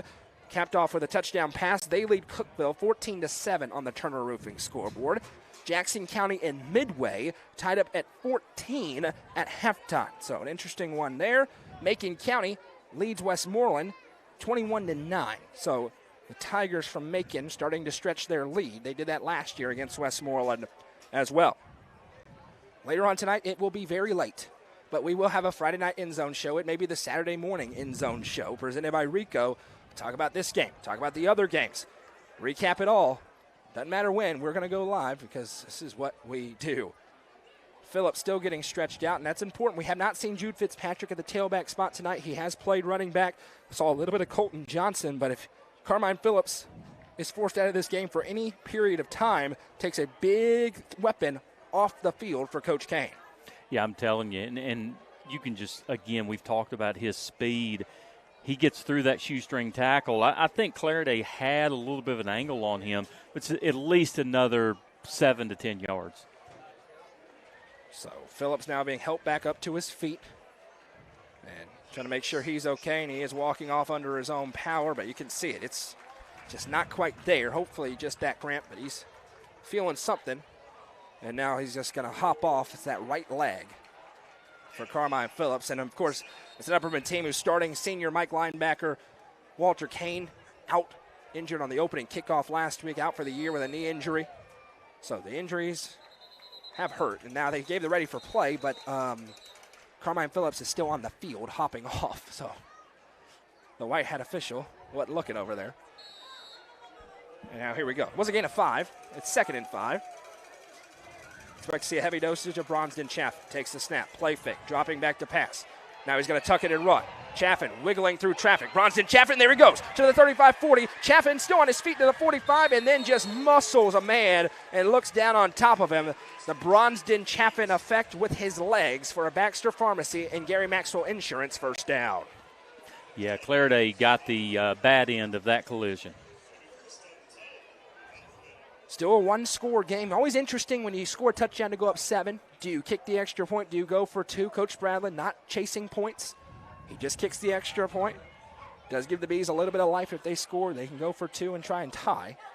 Big if, though, against this Greenville defense. And you mentioned it earlier, but Greenville able to rotate some defensive linemen in.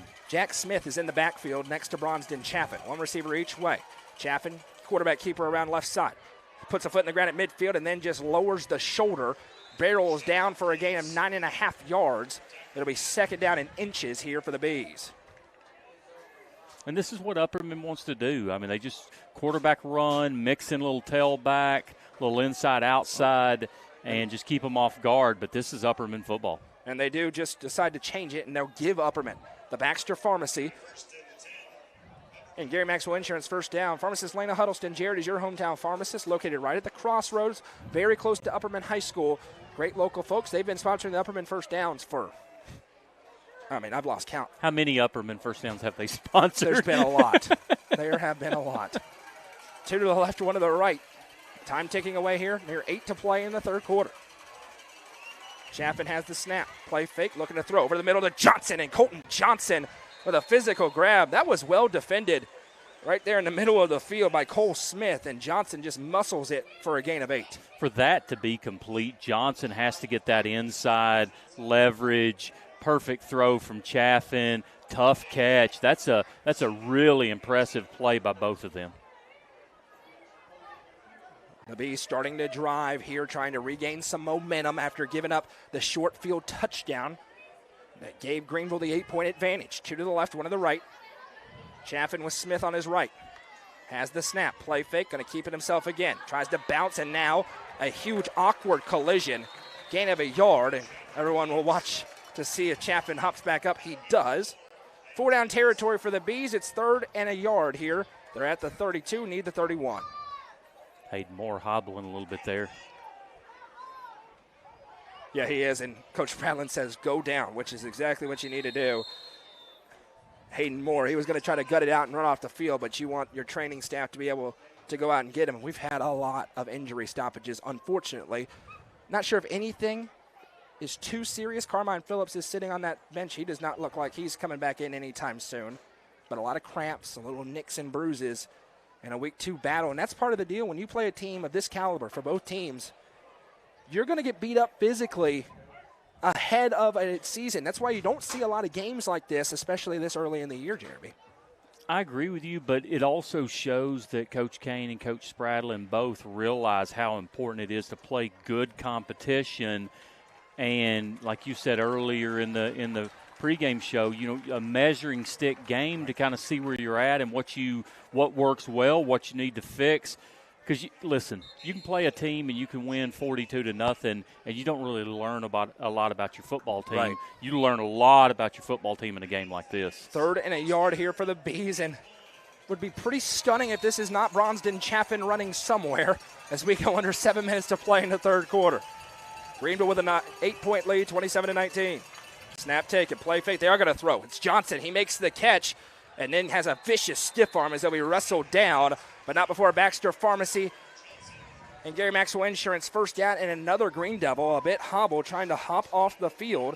That time it's Jack Lister, the Mike linebacker for this team, and he's going to get a sub as jogging back on will be Ty Rebound. Colton Johnson is so physical. He's a beast. He's a large human being. He is so physical. Listed at 6'5", 230 pounds. Must get that from his mom. No, I'm just kidding, BJ. You know we're kidding. 2 to the right, 2 to the left. 1st and 10 for the Bees after the pitch and catch moves the chains. Chaffin has the snap. Quarterback draw. Goes around the left side of the 25. Muscles his way forward. Bronston Chaffin just puts Ryben on his back, who just checked in for Lister. Depends on the spot, maybe a hair short. The Bees are into the tee-up red zone. This is very close, actually. And they may have to measure this one, and they are. So they'll bring the chain gang back out here with 5:58 to go in the third quarter. Pretty simple at this point, Jeremy. For Upperman, they have to score a touchdown. I mean, the 2-point conversion, obviously, it would be important. But Greenville moving it at will offensively, Upperman's going to have to keep pace. Exactly. You have 2 things you've got to do. You've got to score a touchdown here, and you've got to learn how to stop this rush in between the tackles, because they are abusing the interior defense of Upperman right now. The clock on the screen is not official. Hallie does a great job. She's keeping it on the sideline. It is not synced up. And this will be short, so it's going to be 2nd in inches here, maybe 2nd in about a foot for Upperman. But again, that clock not official. So that's why it may jump up and down at various times. Don't be concerned with that.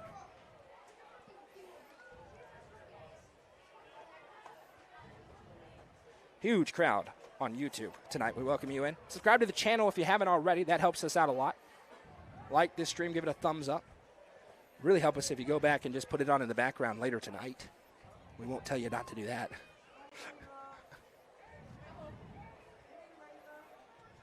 Just past the 3,200 subscriber mark, and we've only been streaming on YouTube for about a year. Also, a huge thank you. We just passed 45,000 subscribers or followers on our main Facebook page. Second and inches Big here. Number. Chaffin in the gun, has the snap. Going to hand off up the middle. I believe that's Carmine Phillips back in, and now the pileup arrives, still pushing it forward. No whistle. Now finally they will blow it. Phillips is back in there. That's a big boost for this Upperman offense. So Baxter Pharmacy and Gary Maxwell Insurance first down as they go further into the tee-up red zone. And this is driving both of these defensive-minded coaches crazy that neither team can stop a run up the gut. It is run left, run right, run up the middle for both teams all night long. A couple of turnovers have been key both ways. One receiver each way. Chaffin in the gun with Phillips on his left hip. First and 10 has the snap. Straight up quarterback keeper. He cuts upfield to the 10, to the 5, carrying defenders forward. Bronsden, Chaffin to the end zone. Touchdown, Upperman. They're a 2-point conversion away from tying the game, and it's their big senior quarterback who would not be denied. And unfortunately for the Bees, maybe their best offensive lineman, Parker Cox, the big right tackle, is down, but he's being stretched out by the trainer, Reagan Lamb, so he looks like he will be okay. Jeremy, a huge touchdown drive, capped off by the score by Bronsden Chaffin. And it just shows the physicality of Bronsden Chaffin. He is, he reminds you a lot. Let me backtrack. Several years ago, I think he was a 7th grader, and I'm a referee in a middle school game, and I think, my goodness, Cam Newton has walked on this football field. Who is this kid? And he's grown into that role. He can throw the ball, but his forte is just pounding the rock. And it was funny, I was talking to Dustin Williams last night, and he had mentioned several years ago, he says, I think he was playing tight end, and he goes, maybe this kid can play quarterback. and it shifted over to where, this kid's got a college scholarship now to play quarterback. Score update, Stone Memorial rallying. Now 35-26. Good for them. Panthers down 9 in the third quarter there, so Stone answering. They were down 35-6, scored 20 unanswered against Coalfield. Here, now we turn our attention, a critical 2-point conversion. Upperman's been playing from behind by about a point this entire game, it's felt like, since early in the second quarter. And we have another scoreboard update on the Turner Roofing scoreboard. Hey, Cookville's tied the game up. Blake Barrett, 3-yard TD run. 4 minutes remaining in the second quarter. 14-14 fight at FRA. 2-point conversion attempt upcoming here from the Bees from the 3-yard line. They converted one earlier, but it was called back on a hold. They gave it to Carmine Phillips up the middle. It is not their right tackle. Parker Cox is out after that injury, but he appears to be okay with cramps. Jacoby Beasley on to be the right tackle. Jude Fitzpatrick in the backfield with Bronsden Chaffin. Chaffin has the snap, keeping it around the left side. He cuts up and he sticks the ball out in. Good tie game. 27-27. If you don't know where your popcorn is, you got to find it right now. You're 5:17 away from needing to pop those things. We got ourselves a ball game. Again, Bronsden Chaffin, as punishing he is as a runner, I think a strength that gets overlooked at times is him being able to find a hole and accelerate really quickly into that hole, and that creates a lot of his yards past the line of scrimmage. It's not been the shortest football game we've ever called, but it has been a great football game. And now, what will Upperman do in the kicking game? Because Greenville's had unbelievable field position, and it's really given them a leg up. They've started on the 44, 45, 50-yard line with all but one drive. When they've been pinned back, it hasn't been as clinical. But Zay Anderson, standing back deep, such a threat. What will Adam Kane decide to do here on this kickoff? I promise you took the words out of my mouth. They're not going to kick it here to Zay Anderson. You're However, almost better off to just onside kick it at this point. I agree with you. Because they're giving it, maybe 5 extra yards. If you're going to do the pooch kicks, you might as well just keep it on the ground. Or kick it out of bounds past the 30. Something. But Zay Anderson's been really quiet on offense. They are not going to forget about him. They are aligning the other way. We'll see what they decide to do here. Little pooch kick again. Deeper this time. Fielded at the 25-yard line. Now, big return again. Greenville right at the 43, and continue to ask that question. You might as well just onside kick it if you do that. 1st and 10 Green Devils. And this offensive line has been so impressive tonight. Look for them to continue to run behind them. Yeah, we've talked about it. They're, especially two of them, they're huge.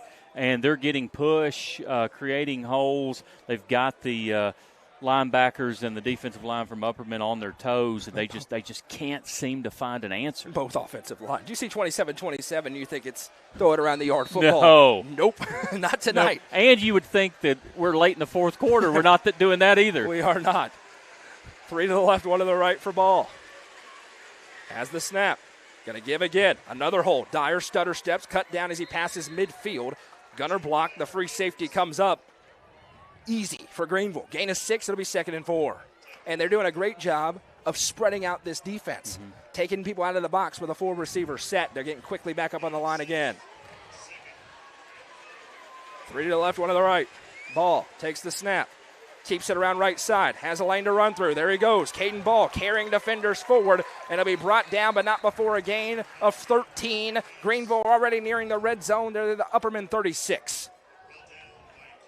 And if I'm Coach Spradlin, and I don't know who the play caller is on their sideline, but I do this 300 times in a row. Going up tempo. And now a timeout called by Adam Kane. He is not happy.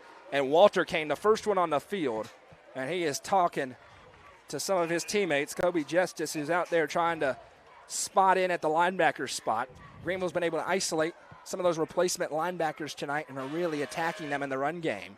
It's easy to say if either one of these teams figure out how to stop the inside running game, they win the football game. But to me, this is getting the feeling of 4:29 to go into third. We've got 12 more minutes in the fourth quarter, but it seems like a turnover. Yep. May determine the winner of this game. You know, if not, you have the ball last, you lose. Absolutely. Yeah, at this point. But, yeah, the turnovers were important. Remember, a big change in this game. First or second drive of the game for Greenville. Ball pops out. Looks like it's a turnover. Scoop and score offensively. The rare scoop and score on offense. Huge moment in this game. Then you have each team with an interception deep in their own end that leads to points on the other side. Turnovers have been critical in this game. 3 to the left, 1 to the right. Ball the quarterback. Bishop now into the game on his right hip. Shotgun snap. Ball going to keep it. He kept it to the last second. Ball just shredding through tacklers. Caden Ball moves the chains on a big run of 15. I mean, he put it in the belly of Bishop and held, and then pulled it out and exploded through for a first down. Perfect read by Ball. Colton Johnson took the tailback out, and Ball read that perfectly. And unfortunately, Bishop a little bit worse for wear. Dyer quickly in for it. Shotgun snap. He's going to keep it again. Now throws it out to Anderson. Anderson trying to get past Fitz. He does with a big stiff arm, and then it'll be dumped out of bounds. Carmine Phillips arrives. Fitz now down, and he's stretching out his right leg on another sign of cramps. It seems like every time either team hits the ground, they immediately cramp up. And this is the deepest either team's gone into a game. Both teams done at halftime for the Bees. About 2:20 to go in the first half for Greenville last week. So some of those week one issues perking up. They actually say Anderson stepped out of bounds on that stiff arm attempt. So it's going to be a 2nd and 7 after Fitz is tended to on that sideline. Fitz has done a fantastic job with Anderson. And I think Anderson is probably as good as advertised, but Fitz has really stepped up. I'm sure Coach Kane challenged him at practice this week, and he has stepped up. And he had Shavar Young Jr. last week, who's going to Clemson. This week he has Zay Anderson, who's going to Tennessee. Elijah Fitz picking up some big matchups here as the starting corner for this Upperman squad. And obviously has earned respect from anybody that watches either film. Yeah, he's one on a sea of D1 guys. He has not had any of those offers at that level. But he has certainly been impressive. Gives me an opportunity while he's still being stretched out over there on that Upperman sideline. The Puckered Shrimp is your one-stop shop for fresh and delicious seafood with delicious options including snow crab, easy peel shrimp, lobster tails, sausage, potatoes, Dungeness crab, and lobster, and more. The Puckered Shrimp has whatever you need to satisfy your seafood cravings.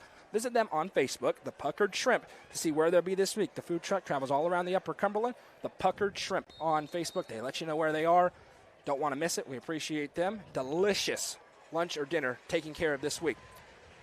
2nd and 7. Fitz walking off the field. I'm going to go like that right now, by the way, so I can find out where they're at tomorrow night. 2nd and 7 upcoming. Ball in the gun. 2 or 3 to the left, 1 to the right.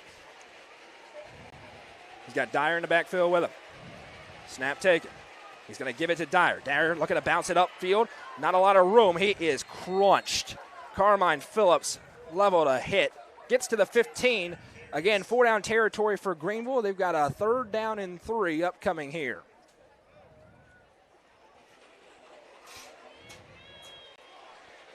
Dog fight tonight at Burley Stadium. Quickly back up to the line. Greenville, 3rd and 3. Snap taken. Ball keeps it up the middle, and he is met by a host of bees and driven down. 4th down upcoming here in a huge spot. Kobe Justice gets in and levels a shot on the senior quarterback. It's going to be 4th down and 2. Wouldn't surprise me if they kick here. They're not going to, but I'm telling you, they've got a fantastic field goal kicker. They do. This is a humongous game. You mentioned Gorley. He only kicked 1 field goal last year, but he was great on extra points. He's got the leg. Here we go, 4th and 2. Snap taken. Ball going to keep it. Now fires the quicker to the outside. Receiver makes the catch. It's Clarity. Jukes upfield to the 5. Pinballs forward and taken down at the 1. They go on the air on 4th and 2. Clarity gets down. It's 1st and goal inside the 1. Fantastic play call there by Greenville. Caught Upperman off guard. He had inside position. Just a great play, great throw to Clarity. 2 different Bs were looking right at ball. And here we go, 1st and goal from the 1 as they try to regain the lead, all tied up at 27. Every Green Devil's not even on the field. They're going, this is telegraphed for a potential quarterback sneak. Maryland ball fell down immediately. His knee was certainly down, but they give him the touchdown. He slipped on the reception of the snap, and they give him a touchdown. Greenville gets in, and they regain the lead at 33-27. Yeah. I believe Greenville probably scores on the next play, so I don't want to take away the fact that that's, because they're probably going to score. But his knee went straight to the ground. I don't know how the ball was across the goal line. And I don't think the official on the left had a view of that in the sea of huge Greenville bodies. Regardless, they were scoring anyway. 1st and goal from the 1-yard line. Has proven they're not stopping them right now on 4 straight runs. Gurley to kick the extra point. Snap, set, kick. Good chip on block as he shot off the edge is good. 2:31 to go in the 3rd quarter. Greenville back in front by 7. Back and forth we go in this battle of 4A powerhouses. We'll take a quick break and come right back in the high school football game of the week presented by Mayberry's Furniture on the Watson Chevy UCR Media Network. Mayberry's Furniture has been family-owned and operated since 1946 and is now serving the Upper Cumberland with locations in both Crossville and Cookville, offering the largest array of solid wood furniture and mattresses in the area. They also provide a best price guarantee and in-house service and delivery. Stop into their 15,000 square foot showroom at 1020 South Willow Avenue in Cookville to see their selection of Amish solid wood, flex steel, Tempur-Pedic, Sealy Posturepedic, and much more today. Mayberry's Furniture is proud to be the presenting sponsor of the high school football game of the week on the UCR Media Network. Welcome back. If you like defense, not your game tonight. If you like offense, you love this. 34-27. Greenville now going to kick it back to the Bees. They've had the lead. They got tied. They got the lead back. We'll see what happens here. If you like defense, you should have been at Smith County and Clay County tonight. 6-0 in the 4th quarter. Who's got the lead there? Clay County. Clay County, big there for the Bulldogs. Early on to kick this one away from the 40-yard line. He has a huge leg, and he's going to uncork it again. This one's spinning, and Block just going to let it go into the end zone. Another touchback, 2nd straight, and the 3rd straight drive for Upperman that starts on their own 20-yard line. Bronsden Chaffin leads his troops back out again, trying to tie or take the lead. Yeah, and great drive previously by Upperman. They just need to keep doing what they do and go tie this thing up. Play of that last drive, the great 4th and 2 call. They've been running the read option all night. Upperman was ready for it. Then they fire the quick hitter out to Clarity off of it. He's able to make a man miss and move the chains. One play later, another touchdown rush for Caden Ball. Now Upperman going to send 2 receivers out to the right side. Chaffin in the gun with Carmine Phillips on his left. As the snap. Keeping it around the left side. Chaffin at the 20, breaks one tackle, now just carrying defenders forward again. Bronston Chaffin's going to feel this one tomorrow. A gain of 6, it'll be 2nd and 4. You know, with wide outs to the right, safety help over the top, run to the opposite side, that is textbook Upperman football. Be very interesting if this trend continues of trading scores. Will Upperman go for 2 if they're able to score on this drive and try to regain a lead in this game? I would think probably. I think maybe on the next 5 or 6 touchdowns, each team can think about that. It certainly feels like that kind of game. 2 to the right, Chaffin in the gun again. This time Phillips is on his right, takes a snap, play fake, dropping back, fires over the middle receivers there. Colton Johnson makes a catch, spins off one tackle, and now is down after a Baxter Pharmacy and Gary Maxwell Insurance first down. Colton Johnson with a physical catch and run. And now him and Clarity with a little word and then a little show of respect. Over the middle, Chaffin to Johnson has been there tonight for the Bees. Time ticking away. 95 seconds to go here in quarter number 3. That's why we're here tonight. We expected a dogfight, and we certainly have it. 2 to the left for Chaffin.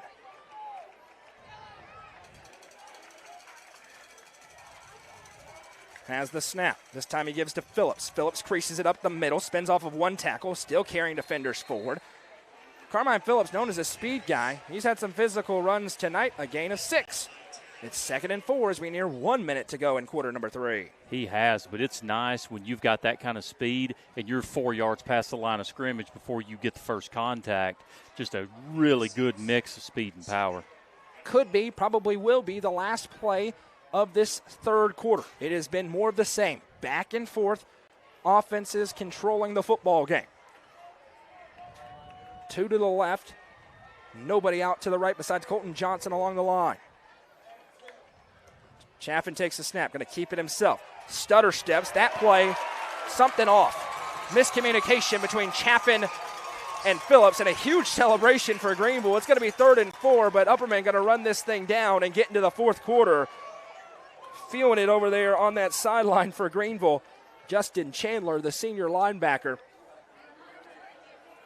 And they will run the clock down. That will be the end of the third quarter. Ladies and gentlemen, get your popcorn ready. After 3, it's Greenville 34, Upperman 27. 3rd down for the Bees when we come back. It's the high school football game of the week, presented by Mayberry's Furniture on the Watson Chevy UCR Media Network. Watson Chevrolet is proud to present the area's best selection of new and pre-owned cars, trucks, and SUVs. Watson Chevy's staff of experts are ready to get you into your next vehicle with unmatched service and knowledge. Stop in at 2350 Cookeville Highway and get your vehicle serviced by their highly trained professionals. Right now, you can save money on oil changes, regular maintenance, and battery installation. And remember, don't buy till you see Jason Fye. Watson Chevy is proud to be the presenting sponsor of the UCR Media Network. If you're happy and you know it, clap your hands.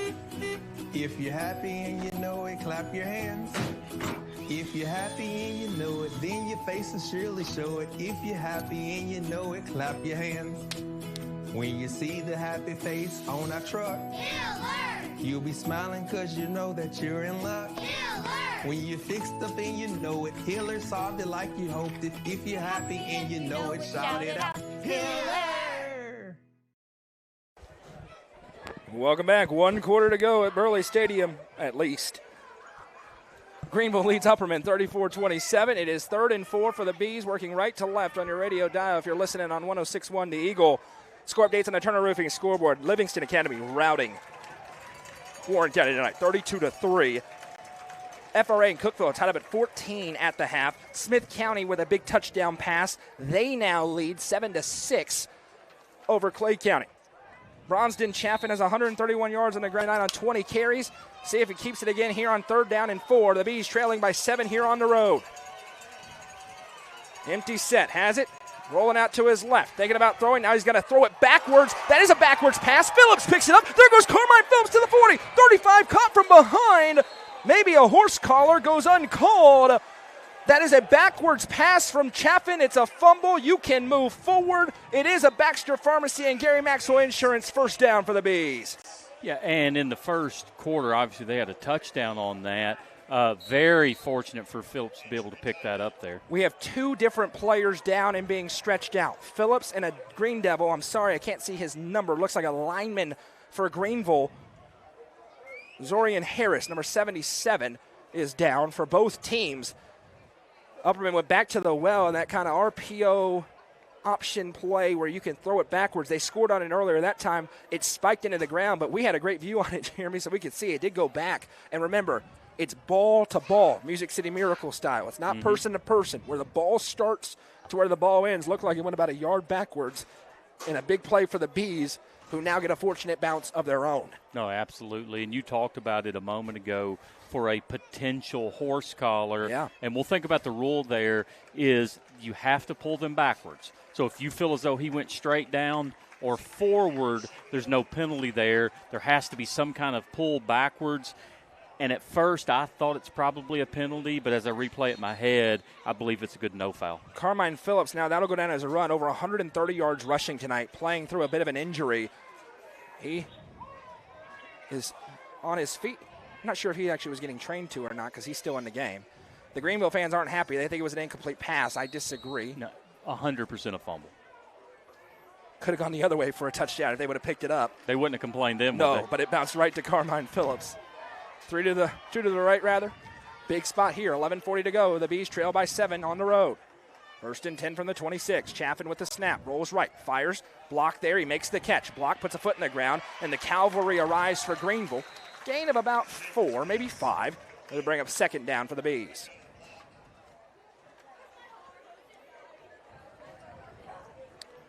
This game's had a little bit of everything. And it continues to get weird. Pickett County loses to Sunbright tonight, 30-6. Tough loss for the Bobcats. That was one of the games they thought they had a chance to win on the schedule. 2 to the left for Chaffin. It is 2nd and 6 for the Bees. Just outside the tee-up red zone. Shotgun snap. Going to give to Phillips again. Phillips stutters. Ball pops out. It's loose. Upperman falls on it again. 2nd fumble of the drive recovered by the Bees. Andrew Hughes able to jump on top of it. That is a big grab by the center. But now they'll spot it right where it was. So it's 3rd and 6. 4-down territory for the Bees. And it's been a while since 8 has kept the football. Look for that to change here. Yeah, Upperman very lucky that Hughes was there to fall on that ball. Because in a game like this, that could be ball game. The crowd knows this is a pivotal moment in the game. Not an easy conversion against this defense. And a false start. And that sends the crowd even more. And look at the celebration, Greenville. You sense how important this game is for them. The left tackle, the junior, jumps early. And that changes the complexion greatly from a 3rd and 6 to a 3rd and 11. You know, with Greenville beating their chest there, I just wonder if they said something or the shift or they did something intentional to try to get like they were able to get the bait to jump. Exactly. Hey, which is legal. No problem. They were able to get the jump. And the crowd, they're going to amp up even more. The Burley effect, so to speak. There goes the shift of the line. Chaffin takes the snap around right side, cuts up the middle. There's Bronston Chaffin, and just truck sticks through a Green Devil. Bronston Chaffin moves the chains into the tee-up red zone. I don't see them beating their chest on that play. Flick the right stick up and lower the shoulder and truck through them. For the Gary Maxwell Insurance and Baxter Pharmacy, 1st down, under 10 to play in the ball game. Bees trail by 7, 1st and 10 from the 15. Huge play there by Chaffin and just the will of knowing where the sticks are at and fighting until you cross them. Trips to the right for the Bees. Phillips in the backfield with Chaffin. Big moment in the ball game. He has the snap. Stretches, going to keep it himself up the middle. Well defended, but again, Chaffin able to get extra yards after contact. Gets about 3, and there's going to be a personal foul. As Chaffin's hand warmer came out, and one of the Green Devils, Lister, grabbed it and threw it. Now, I don't know if he threw it knowing. He looks confused. I think he may have thought it was one of the Green Devils getting it out of the way, but either way, they're going to call that a personal foul. Non-contact, that's unsportsmanlike. Should be unsportsmanlike. And if so, they do call unsportsmanlike conduct. Then obviously you write one down, and if something happens, he could be ejected. But just think about it on that rule. If there's no contact, it has to be unsportsmanlike. And I want to give him the benefit of the doubt. His reaction showed me that he didn't think he was chucking somebody else's. He may look down and saw. And just try to get out of the way. And throw it out of the way. But it ends up, you certainly see what an official sees and thinks that it's him throwing Chaffin's away. So does the down count there, Jeremy, is my other question. Dead ball. The down does count because the down. 2nd and 1 as they move it down to the 6. And I'm sure Adam Kane wants to know that same question. He's halfway on the field. He wants to know if it's 1st down or 2nd down. That's an important distinction. Should be 2nd down. And he looks back, and now he wants an answer of why it's 2nd down. And now turns away from the official. And I imagine that sideline not thrilled with the officiating tonight. There's been a few things. But they do get that call, which may have been generous. 2nd and 1 from the 6-yard line, under 9 to play. It's getting late in a hurry tonight in East Tennessee. Chaffin takes the snap. Going to give to Phillips. Carmine stutter steps at the 5, wrestles through tacklers, and now the cavalry arrives again for Greenville. They will push him backwards. And now, while he's flying on the ground, we have another flag. I think it's on Greenville. I don't know. I don't love a flag at all against either team. It's a late whistle. They do get Greenville. And that's a break for the Bees, and it will move the chains on the Baxter Pharmacy and Gary Maxwell Insurance 1st down. And Bronston Chaffin, I think, is loving the frustration. He's starting to lean into it a little bit. Yeah, I saw that. Did he give his impression of throwing a flag? Here we go. 1st and goal for the Bees from the 3. If they score, will they go for 2? They got to score first to find out. I bet they do. I bet they do, If they score, they'll go for 2. Block and Fitz out to the right. Snap taken. Chaffin, quarterback keeper, hitting the backfield, carrying forward. He sticks the ball out. He's in. Touchdown, Upperman. Bronston Chaffin again. The senior quarterback leads the touchdown drive, and no hesitation. Adam Kane is kicking the extra point. It is the 3rd touchdown of the game on the ground, 4th in total for big Bronston Chaffin tonight. But the problem for Upperman, a B is down, and that may be Bronston Chaffin. I'll tell you, Lister read. But he's getting stretched out again, so we see that stretching coming. So maybe cramps for the senior quarterback.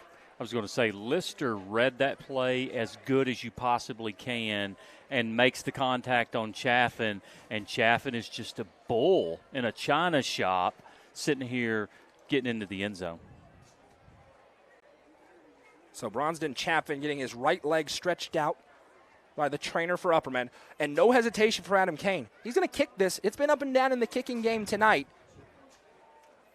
In a 1-point game, they're not going to try and take the lead, and that cramp is really working on Bronston Chaffin. He's going to get some water out there to him as well. Well, and I mentioned this earlier, but Coach Kane's got 103 more wins than I do, but I'm going for 2 here. At the rate this game has gone, we may have 5 more touchdowns between these two squads as it's 34-33. And they are still working on Bronston Chaffin's right leg, but they're stretching it out. His leg is as tall as Reagan Lamb's body as she's trying to leverage it and get it pushed back. But I would tell you, anybody during the timeout thinking about, hey, does Coach Kane change his mind here? You simply can't. You can't now. With Chaffin on the ground, so you have no choice but to kick it now. And we've talked about that rule before. In basketball with the timeout, you can buy somebody in. Football, you could not. How about Livingston Academy? Caden Weitzel has 5 touchdowns tonight.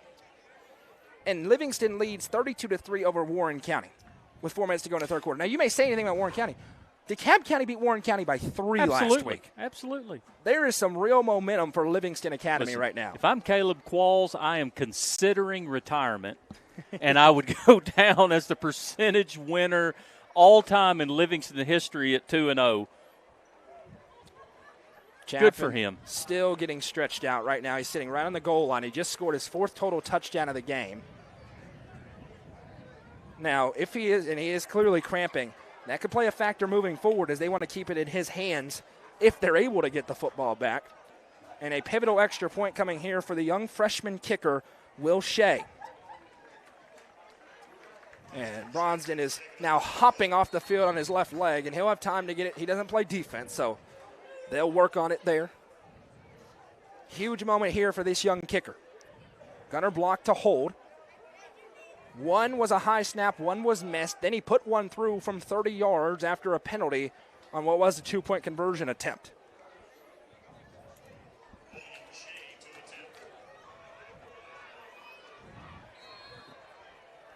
Shea to kick it. Block to hold. Snap, set, kick, nowhere close. No good. Adam Kane wants an offsides. He's not going to get it. And that's why we talk so much about going for two. You can't once Bronston Chaffin is cramping. The end result, Greenville maintains the lead.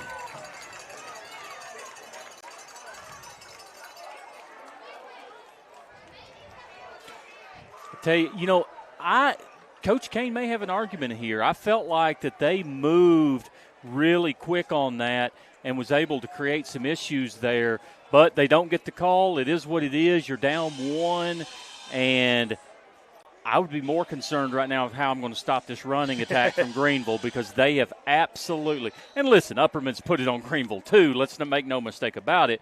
But Greenville has put this running attack on Upperman tonight, and if they don't figure this out probably on this drive, this ball game's over. It's a Legacy House touchdown for the Bees, and entering this fourth quarter, Upperman had 248 yards on the ground. Greenville had 298 yards on the ground. Regardless of if the kick was offsides or not, the kick was not close. Correct. It was, and it wasn't touched. Irrelevant. I don't think it was touched, either. It was not blocked, and it was not close. So I see people in the comments talking about the offsides, and I know you mentioned it. It didn't matter, and that's why we've talked about going for two for the Bees. They do not, and now will they onside kick it or not? Will they pooch it as Greenville's looking for a kill shot? This is Roberts on to kick it away. So Austin Roberts, we'll see where he puts this one.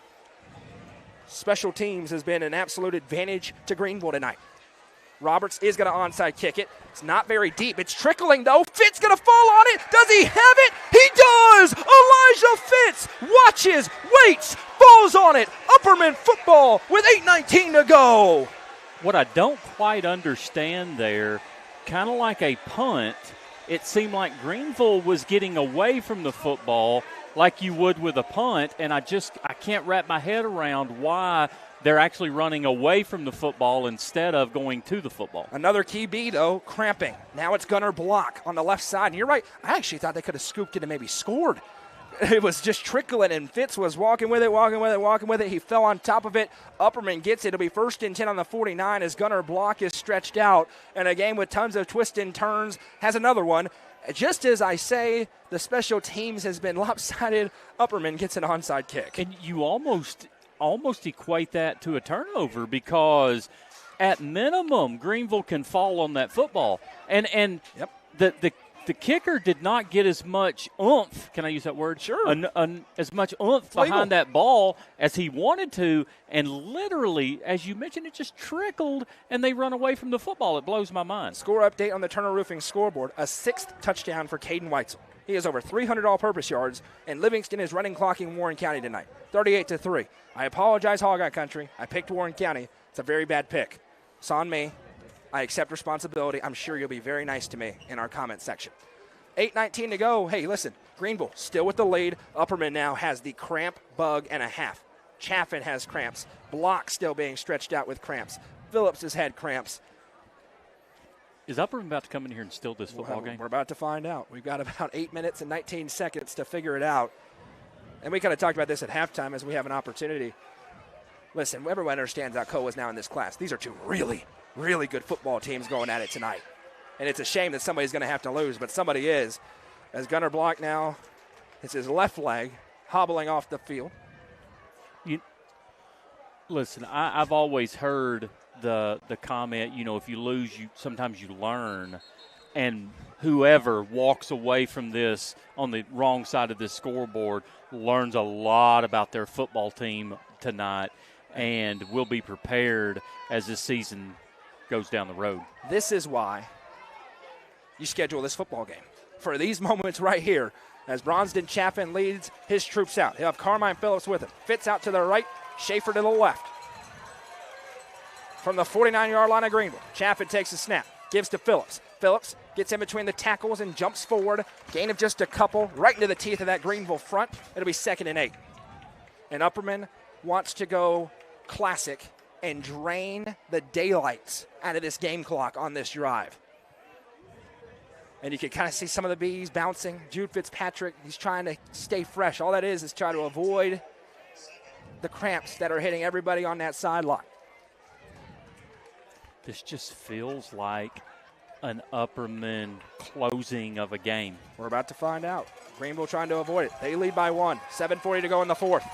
2nd and 8 for the Bees. Chaffin has the snap. Going to keep it around the right side. Chaffin dances at the 45. He'll be cut down with a hip tackle. Right into the side. A great open field tackle made. 3rd down and 4. It's 4-down territory for the rest of the game for Upperman, barring a big negative play. Where will they go to here, needing to get to the 39? I was going to say that's probably the best tackle I've seen on Chaffin all night. The bad news is it's 4 yards downfield. Elijah Fitz runs the play call in, and all of a sudden the atmosphere roars to life. Student section packed, band rocking. A true road environment for the Upperman Bees tonight. Chaffin gives the hard count and checks over. 9 seconds. Just 2 timeouts remaining for the Bees. Has the snap. Keeping it right up the middle is Chaffin. Bounces off one tackle, spins forward.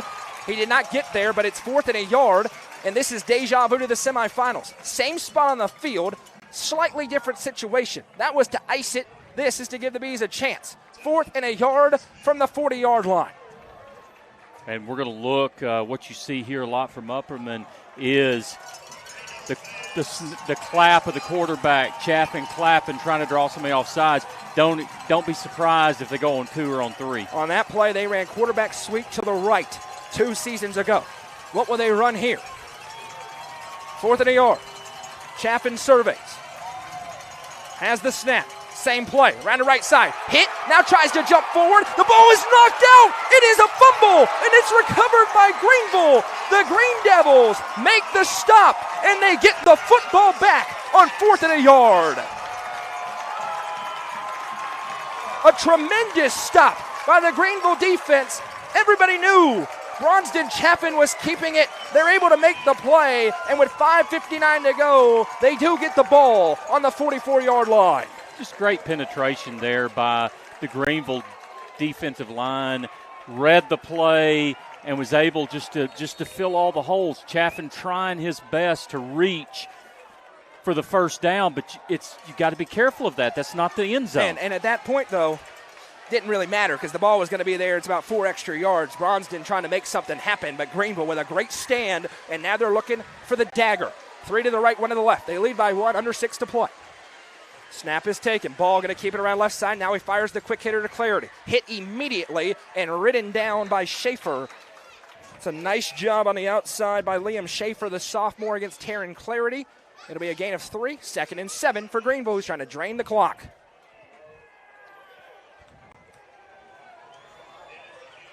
And people complain about that play call. You have to call that play if you're Adam Kane. If you run anything else and don't give it to 100%. Bronston Chaffin, everybody comes for your head.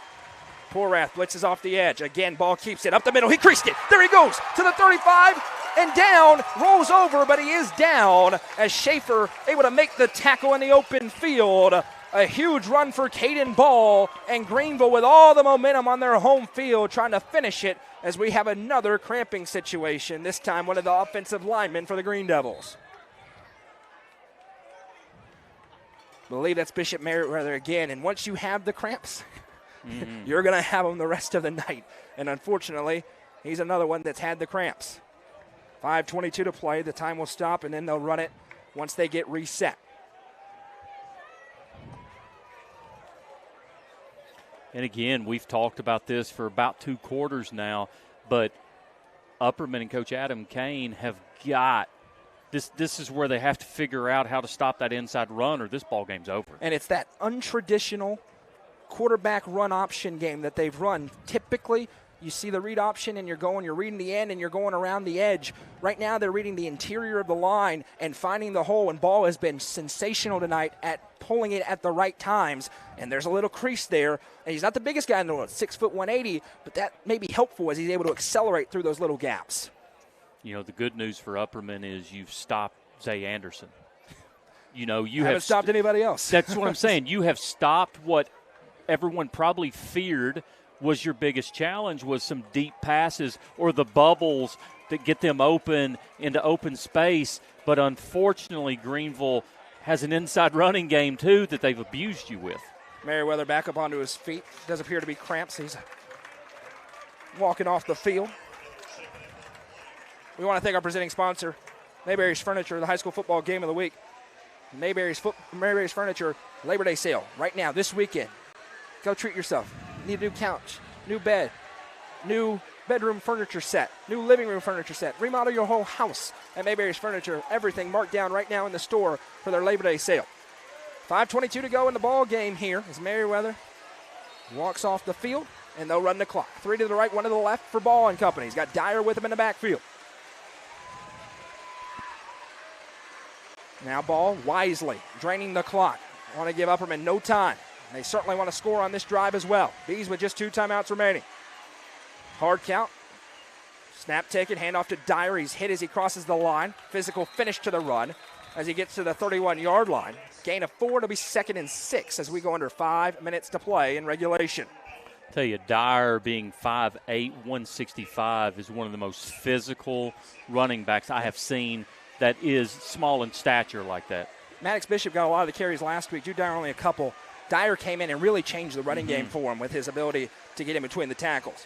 3 to the right, 1 to the left. Running the play clock down. Everyone just looking at it. 14 seconds to go.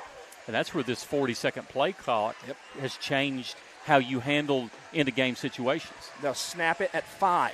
Snap taken. Going to fire it outside Clarity. He dropped it. On the ground, it'll be 3rd and 6. A free timeout for Upperman as it stops it with 4:18 to go. But they got to figure a way to stop Greenville if they want to get this football back.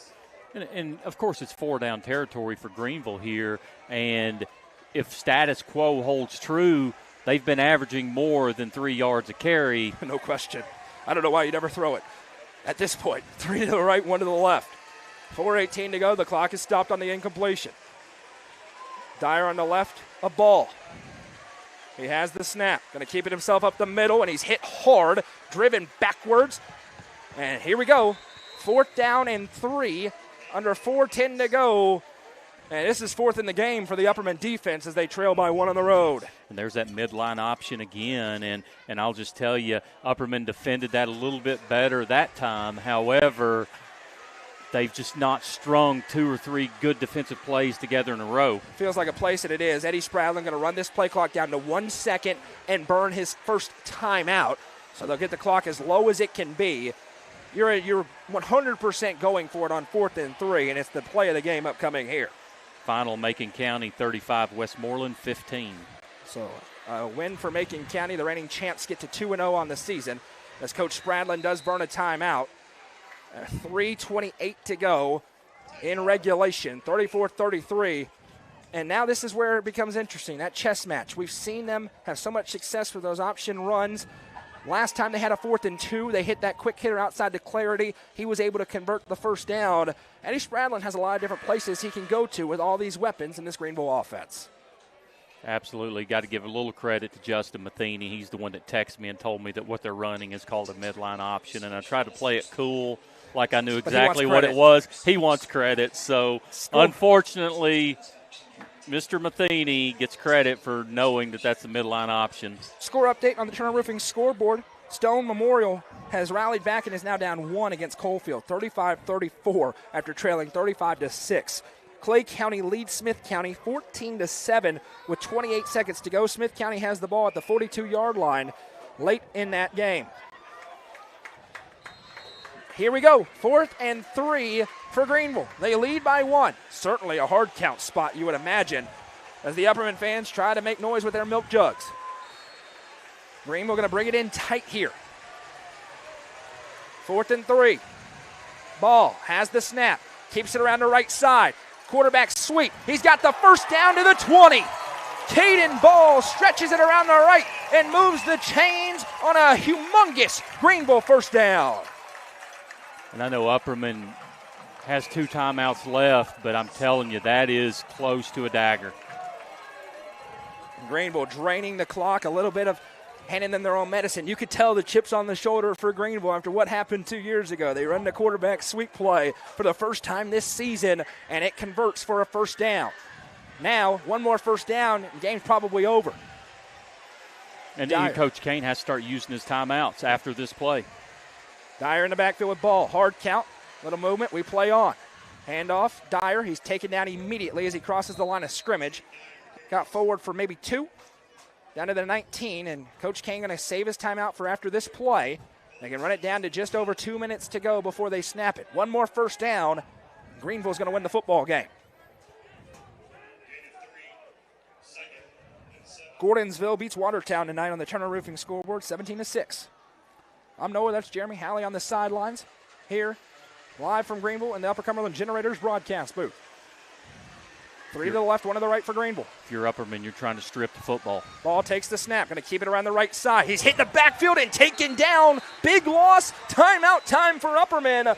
A big play made on the outside by the Bees defense, and Kobe Justice rides him down. They've been running so well between the tackles, Jeremy. They get outside there, and Justice able to make a big play. And with 2:06 to go, it's going to be 3rd down and long. See where they spot it.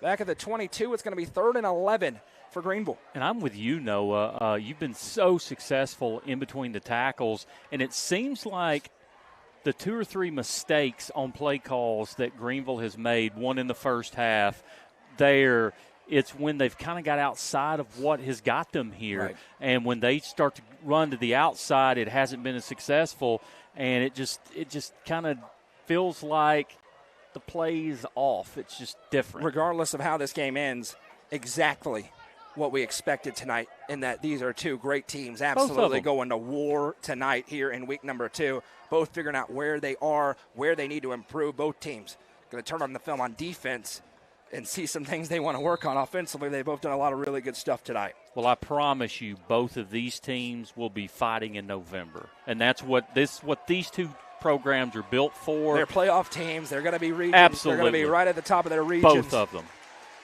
2:06 to go in this ball game. 3rd and 11. This is a Greenville offense that certainly can't convert on 3rd and 11. One more timeout for Upperman. Ball in the backfield. Has the snap. Play fake. Looking on the double move to Anderson. He beat his man. He lays out.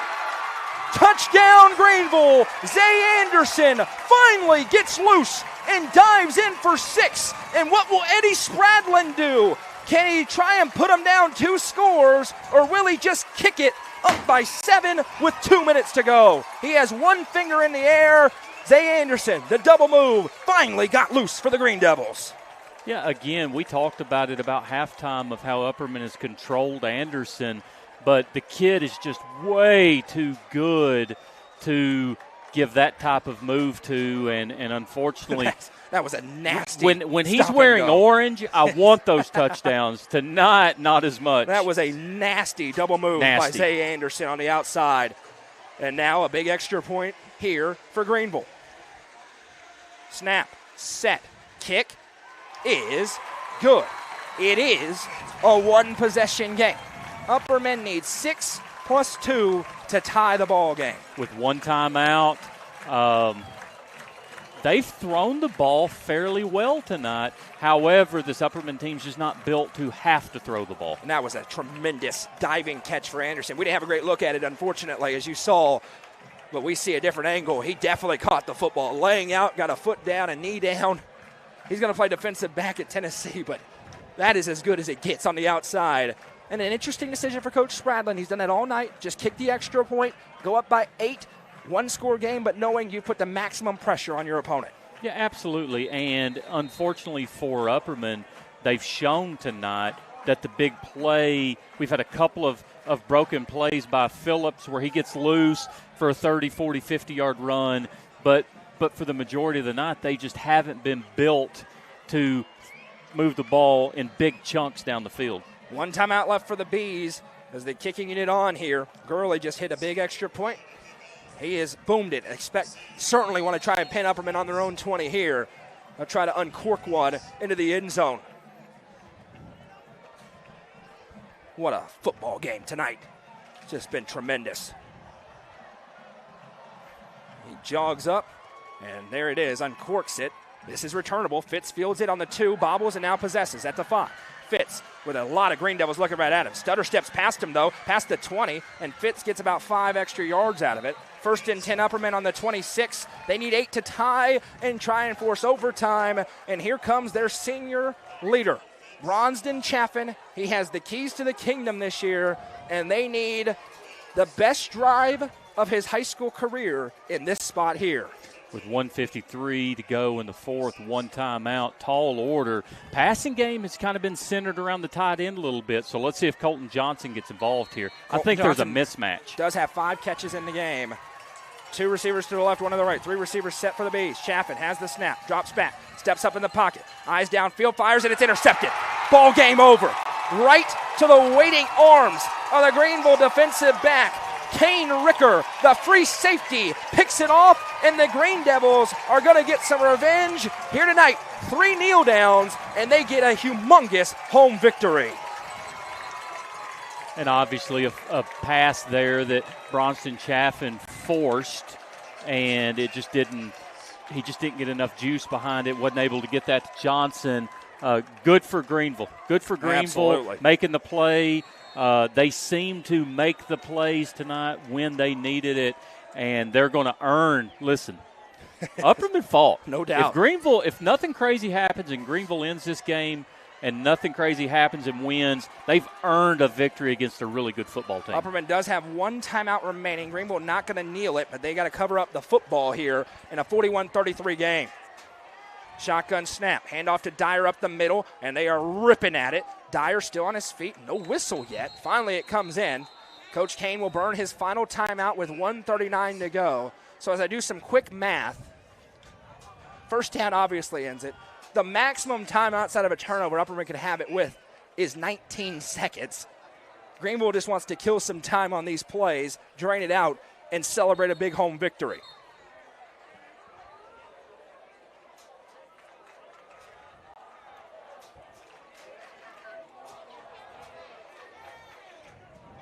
And now they will discuss in the timeout. Stick around post-game.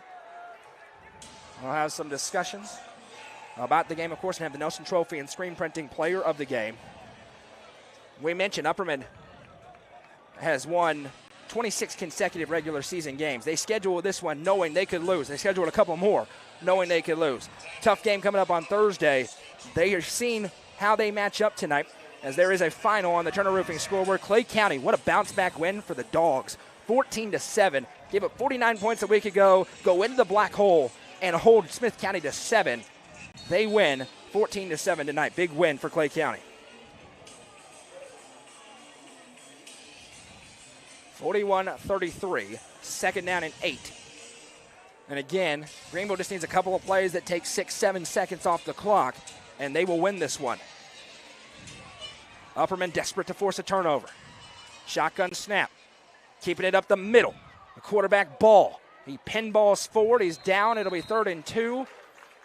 And now a 10-second differential. Play clock still not running. Right there at 10 seconds.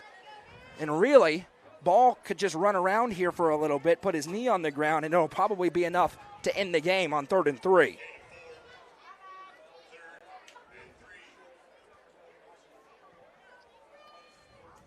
And I'm sure that's part of what Coach Spradlin is thinking about here. Of course, a 40-second play clock, it takes a few seconds to start it after a play ends. You just need about a 5-second play, and you win this football game. You don't even have to snap it again.